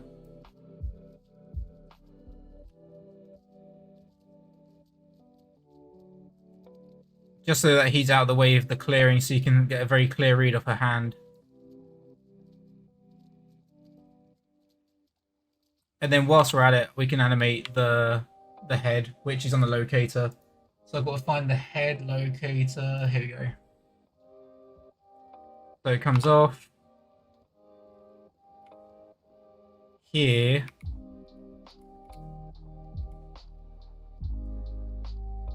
Boom, boom, boom, boom, boom. Well, actually, the timing of it's pretty good. It's on 2s and 1s the way I intend it to be. Again, because it's kind of holding through here, I think I may need to start to put this on 1s.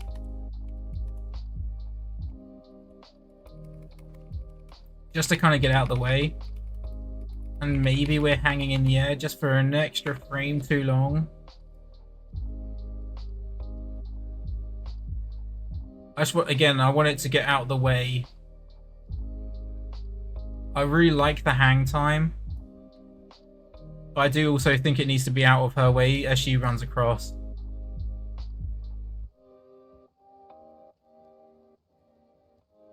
I think that's just enough room to clear. Nice. Let's give it a play. I'll rewind it a little bit just so we get a bit more context.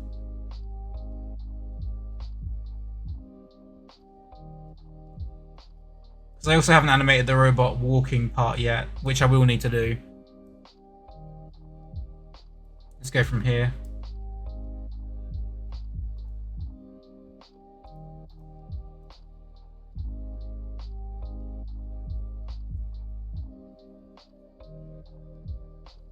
Anyone else been working on personal projects?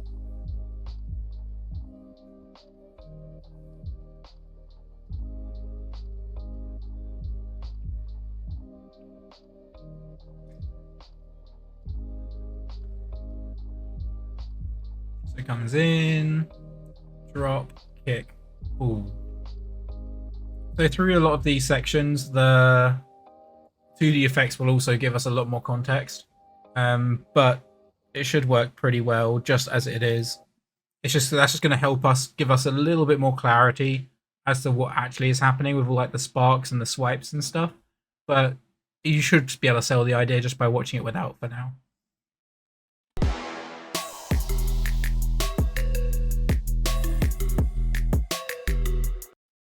I think that works pretty well.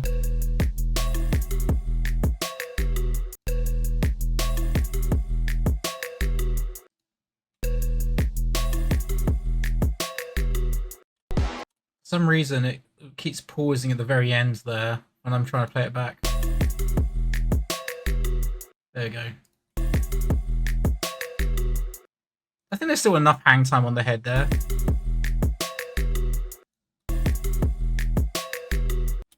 It just feels a little bit odd, its path now. So I'm just going to quickly fix that, which should be able to just use a motion trail.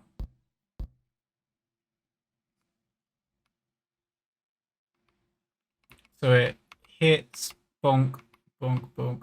Yeah, it's in here. Let me just check that on the graph editor. So something to do with this to start with.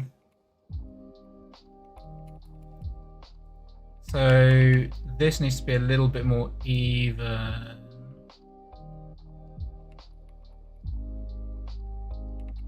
And then there's also something to do with the ups and downs in here. So it pops up, we hang.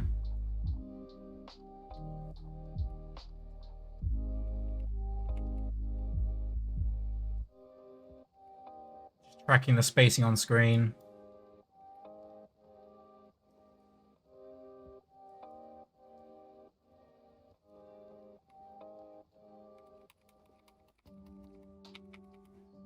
I think it's also something to do with the translation X. I think this just needs to be smoother.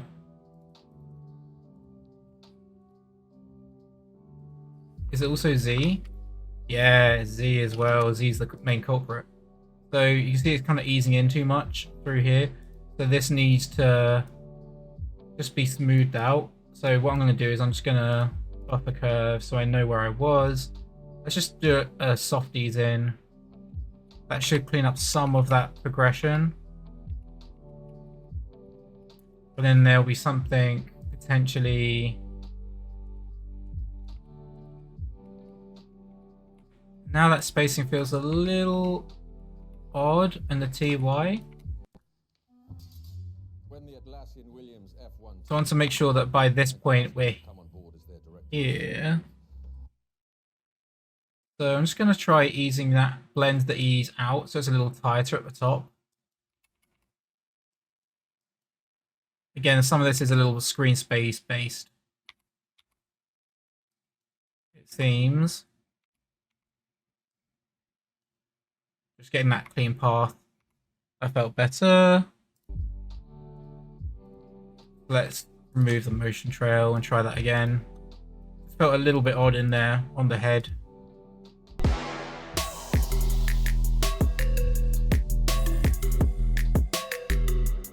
Yeah, the head felt a bit better there now.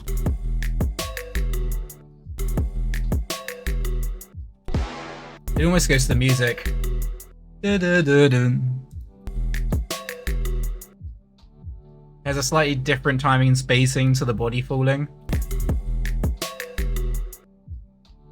Yeah, I'm quite happy with that.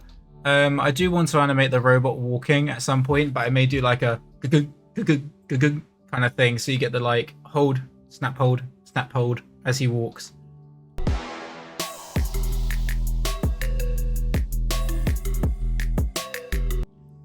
Just to give us a bit of contrast between his... I'm still not sure about this little hop, you know.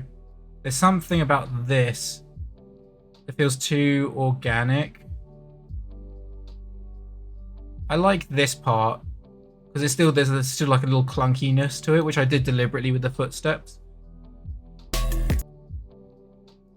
But yeah, the slice... I'm wondering, you know, if it's actually better that he barely reacts. It's more like his whole body just kind of goes like, do you know what I mean? So you still get that like sharp snappiness rather than the like, whoa, I'm flopping around kind of thing. I might experiment with that now, since we've still got some time on our hands and I've still got some momentum in me. So we have this reaction here. I'm going to take from this key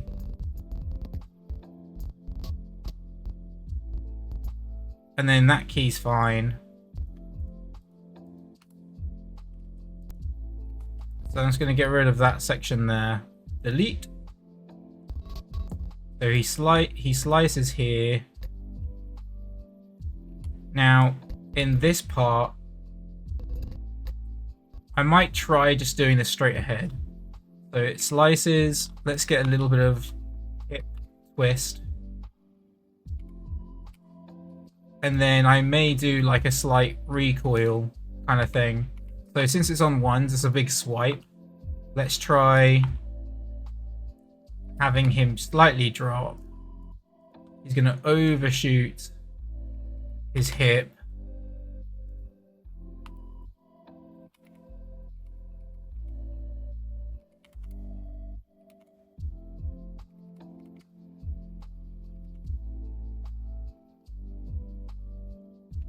And then he's going to resolve back to where he was. So I'm just going to copy the same pose.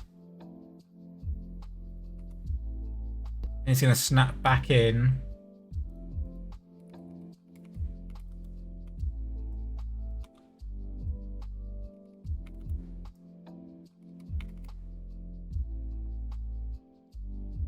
Getting little recoils through the body. Just make it feel a little sharper. And again, this is on ones. And then it can go back onto twos after that.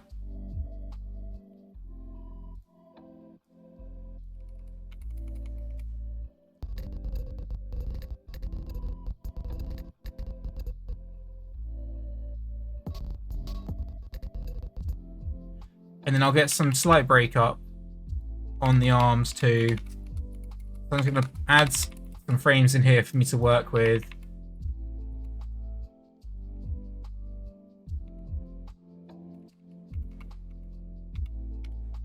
And then just easing those in.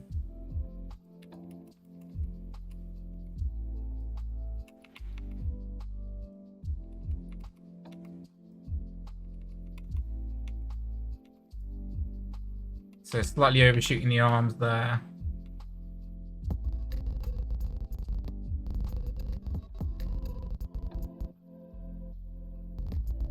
What might be quite funny is if he just reacts, so it's like his leg falls off and then he just like looks down. So he's like, ching! So there's like a little slight comedic beat, but it's more just to like, yeah, he's not even computing for a split moment what just happened. So then here, maybe that's when his head can drop. I should have neck controls. If not, I might just be able to translate the head.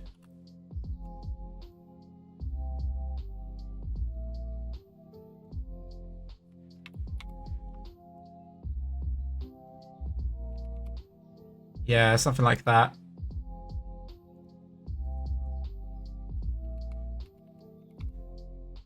And then just have a very tight ease in. And then that's enough time for him to then begin to react to this. Because then she starts to move out as he stops moving. So I'm going to ease out of this.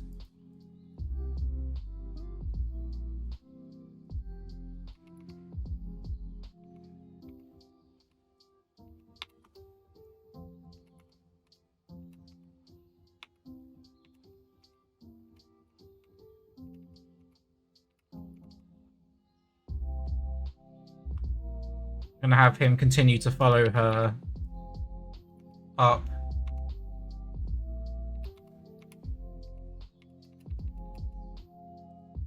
Something like this.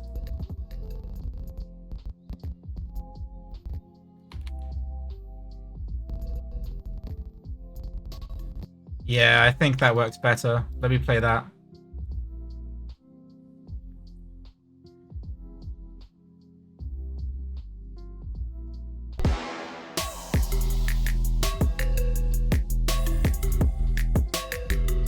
Yeah, I do prefer that.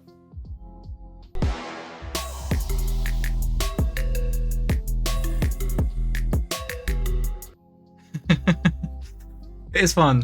I'm quite satisfied with the rhythm of it, and like there's a nice like snappiness to then like he's like kind of feeling.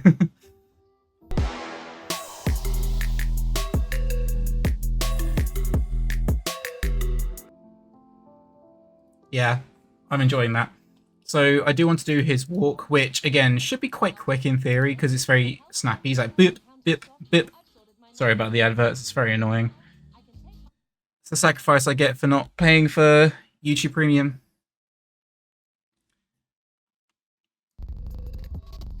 So it's just this part through here. Well, actually, I do think we do have a wider part, don't we, where he's doing the blocking. Which, again, it's going to be very snappy. It's like tiny overshoots, just like zip, zip, zip, kind of like sharp, snappy timing. So, let's try doing that. Let me just add another selection here, just call it Robot Main. Just a bit faster to work with than selecting the picker. So let me just check when he does get into the composition. Because it's going to be a bit of a longer part of the shot. Yeah. So from around here.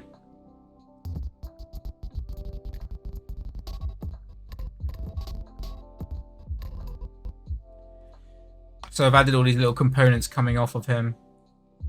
So what I'm actually going to do is I'm going to mute the camera because I don't want to have to constantly see that going back and forth. So let me just go select all. Or maybe I don't even need to, you know. Maybe I can just... Do I do it? Yeah, I will mute the camera, it's fine. So now when I scrub, I can see what he's doing. So he comes through, he looks here. I don't quite like this angle. It feels too organic, the way he's tilting. Like that's a very anatomical thing of a head to do, like a human head. So I want to take out the Z in these head tilts. That one feels fine.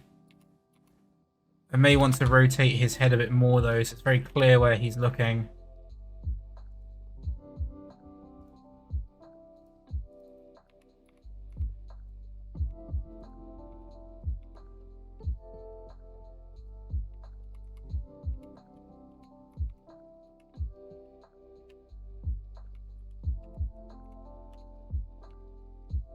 And then he looks up, then points and says, go off in that direction. Snaps, then he's like, I'm going over there. And then he walks. So I think all the beats are there, and I kind of like how rigid it is. Like, that's very intentional. So I just got to add some in-betweens. So he's out, looks over, comes down, snaps into this. Don't need the audio again. I can turn that off. So again, this is on 2s.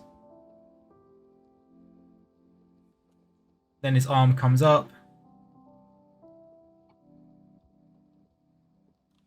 So let's ease that out.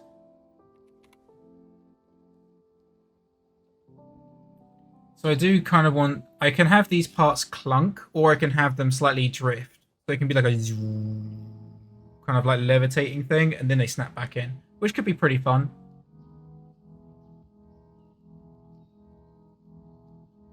But I think I'll do that after. I'll just get the main beats of his head working first. I'll add the keys in so I have some structure.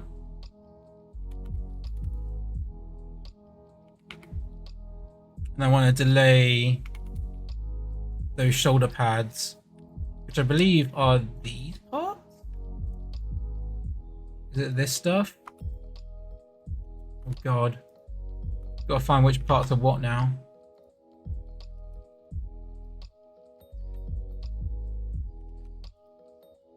Okay, so it's that one. That one. Is it these guys? No. No. So it's that, and that. Yeah, that's the stuff. So I just wanted to delay this because I like the keys. Oops, pressed D by accident. There you go, I just wanted to separate that timing. And that's when the chest opens up.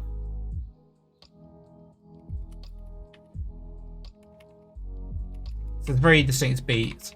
It's head, shoulder, chest. And then that's when this snaps up. Then his head looks up again.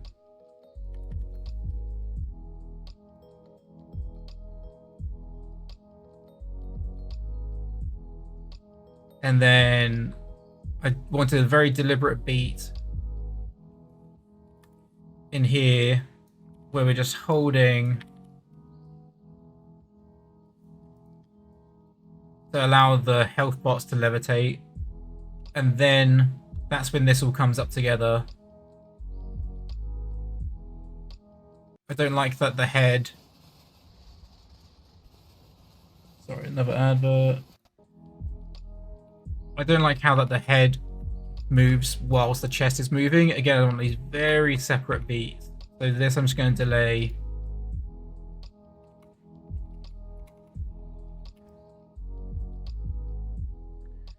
I already quite like this. Maybe it's just a timing thing. Yeah, I can have that ease out for a frame. Ease in.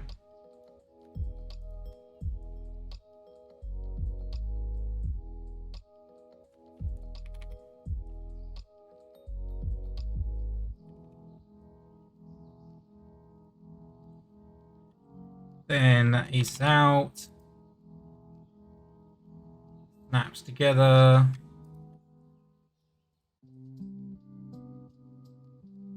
Eases in. That's when the head drops down. It turns, continues to turn.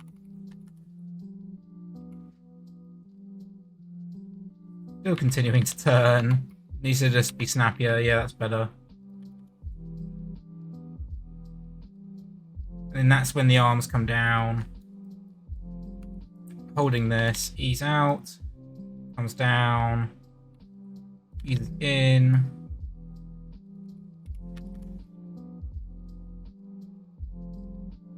And then he starts to walk. Let me just save that. Let me just play those beats out.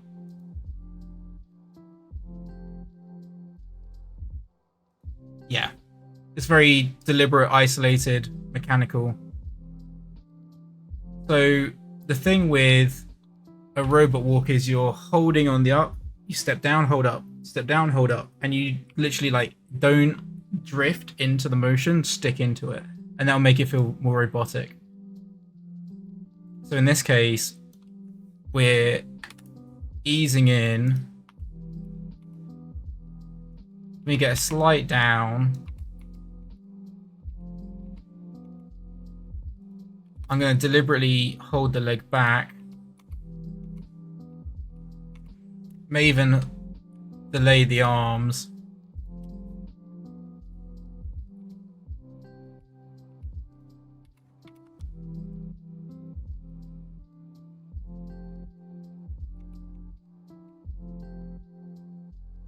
And then we just ease in. Continue to ease in.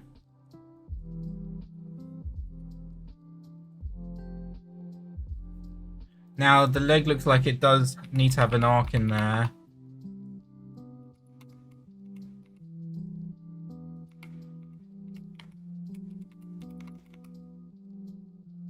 And then it's step, hang, step, hang.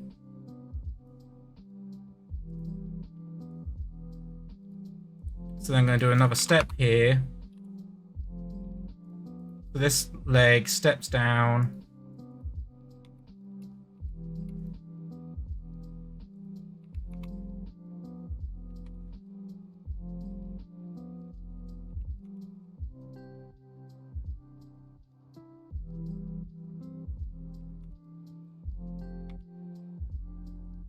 Get a little bit more twist in here. Just to read the pose.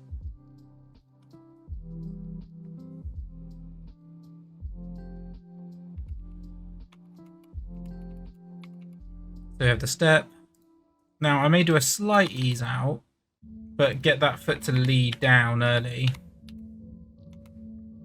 And then again we snap back in, ease in.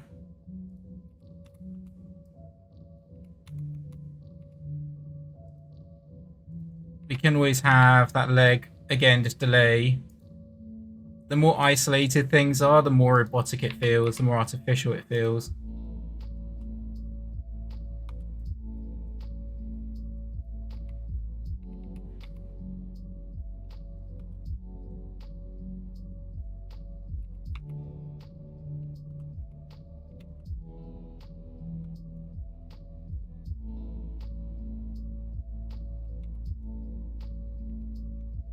And delay the arms and the chest.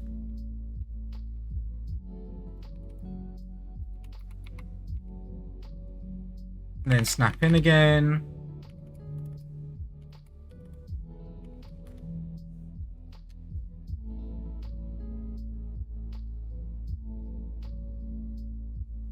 You can always slightly vary the timing of the arms, just so that they're slightly separate from the legs. So I'm just going to slightly offset chest and arms. Then they ease in.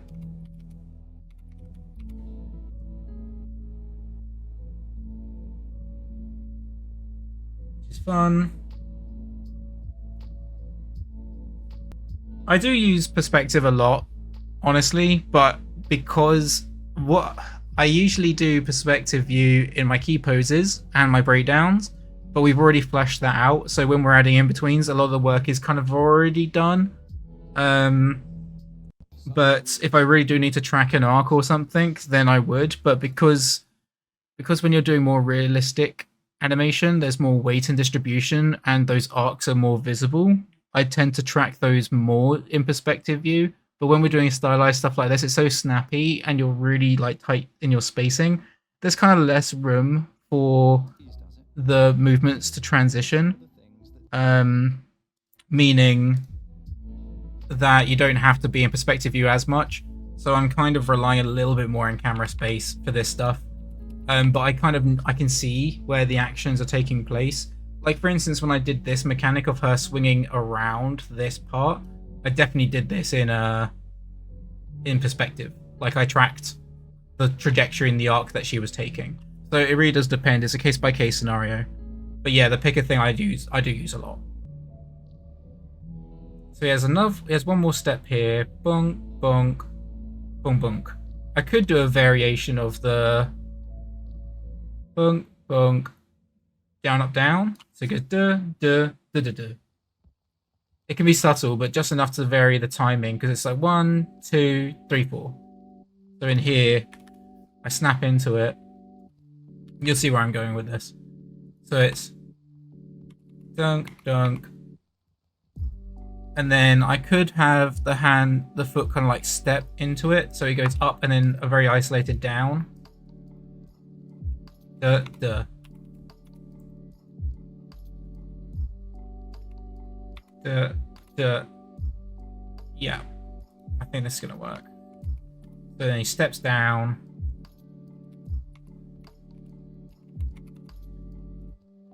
This shoots up.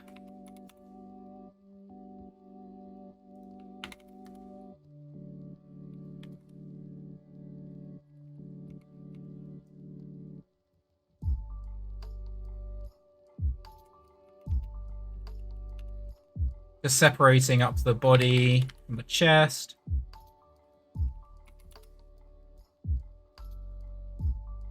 Oops, shoulders are also going down by accident. And I'm overshooting the chest down. Just those clunky parts. Then we ease in again.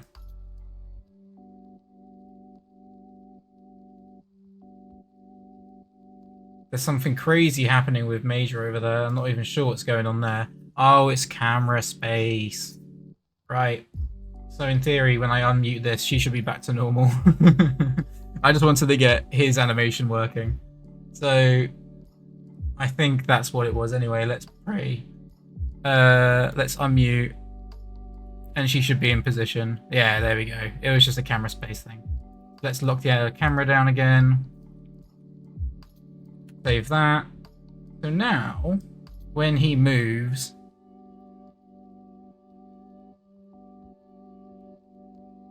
bunk, bunk, bunk, bunk, bunk, bunk, bunk, dunk, dunk, dunk, dunk, dunk, dunk. Yeah, I think we've got the robot's animation working now.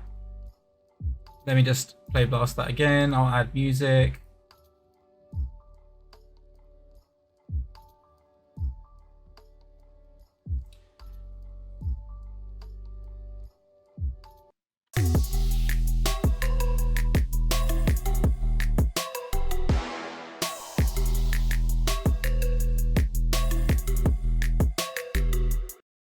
Nice. Yeah, I think the robot's working pretty well.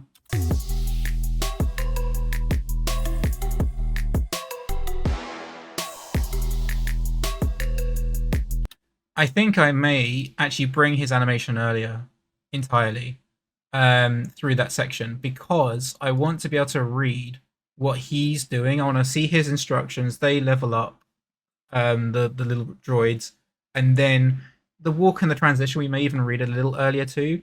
And even if it does mean that he's kind of standing here for a little longer, I think that's okay. I think that's less important than us reading the reason and the context why he's sending the drones off. Right now, that's kind of getting lost because the camera moves away too early. So I'm just going to tweak that now, which should be very easy to do. So we've got all of this stuff here, because we're revealing him here and he's doing nothing. He's just waiting his turn. So we can bring that early by like 10 frames, potentially. And the walk here. Even that reaction is happening a little too early, I think. So can take that key there. First of all, let's just shift all of this earlier.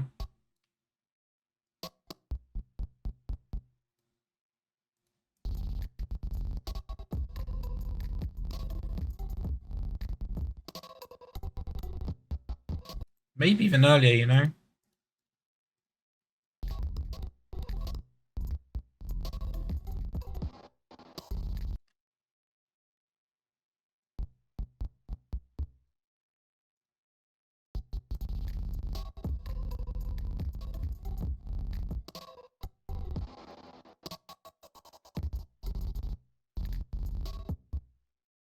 Yeah, so then this reaction on his head needs to delay.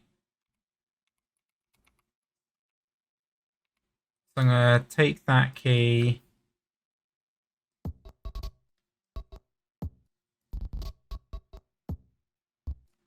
So his head through here,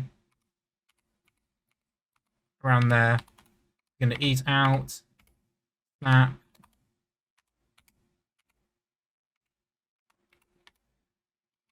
Like that. There we go. Let's try that. I have a feeling, because now he points up, but the droids are coming up. Either...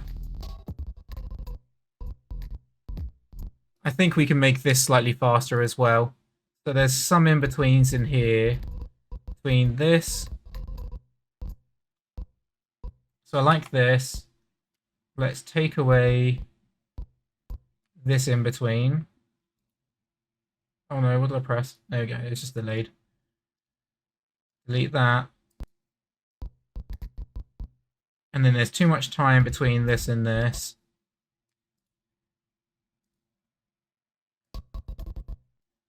So let's shift that back 2 frames. All of this stuff.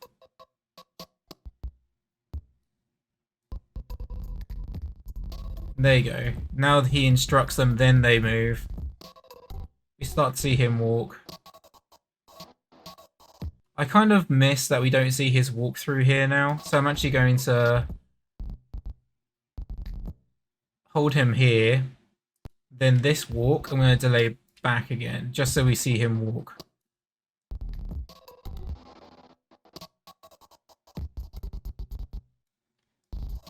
Going to delay it again, a little bit more.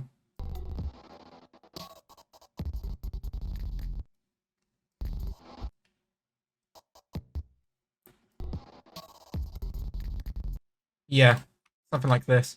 Because now he does his little springing action while she's in the air, which is perfect. So we get a very clear read on what he's doing, then she moves. They're taking it in turns rhythmically to like hit their beats.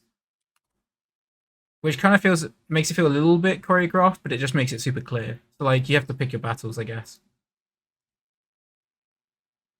Let's give that another try.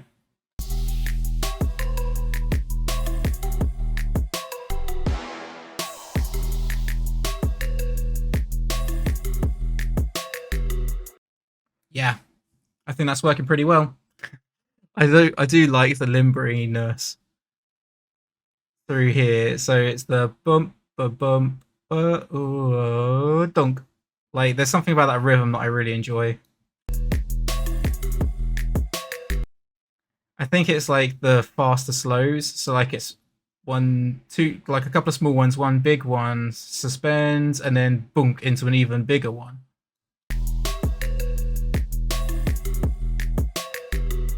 But yeah, thank you so much for all tuning in. Do keep in touch. Feel free to reach out to me on any of my socials, whether you found me through Twitter or LinkedIn or Instagram, Discord. I've been posting on all of those for promotions, so feel free to reach out to me on any of those, just in case any of the handles aren't here. I know my YouTube is, so Animate with Aaron is on YouTube, and then it's Aaron Baker Animation. No spaces on Instagram, and then it's Aaron Baker on X, and same obviously my name on LinkedIn. So feel free to reach out to me on there if you have any questions or just to understand a bit more about Cyberphonk. But if you want to see any of the previous material, it's all on YouTube, as this will be eventually once I get around some time to edit it. But there's plenty of material on Cyberphonk stuff up already on YouTube. So definitely check that out if you haven't already. And yeah, feel free to follow if you would like to see more Cyberphonk. And I will do my best to try and keep in touch and stay tuned with it all. But in the meantime, happy animating, and I'll catch you in the next one.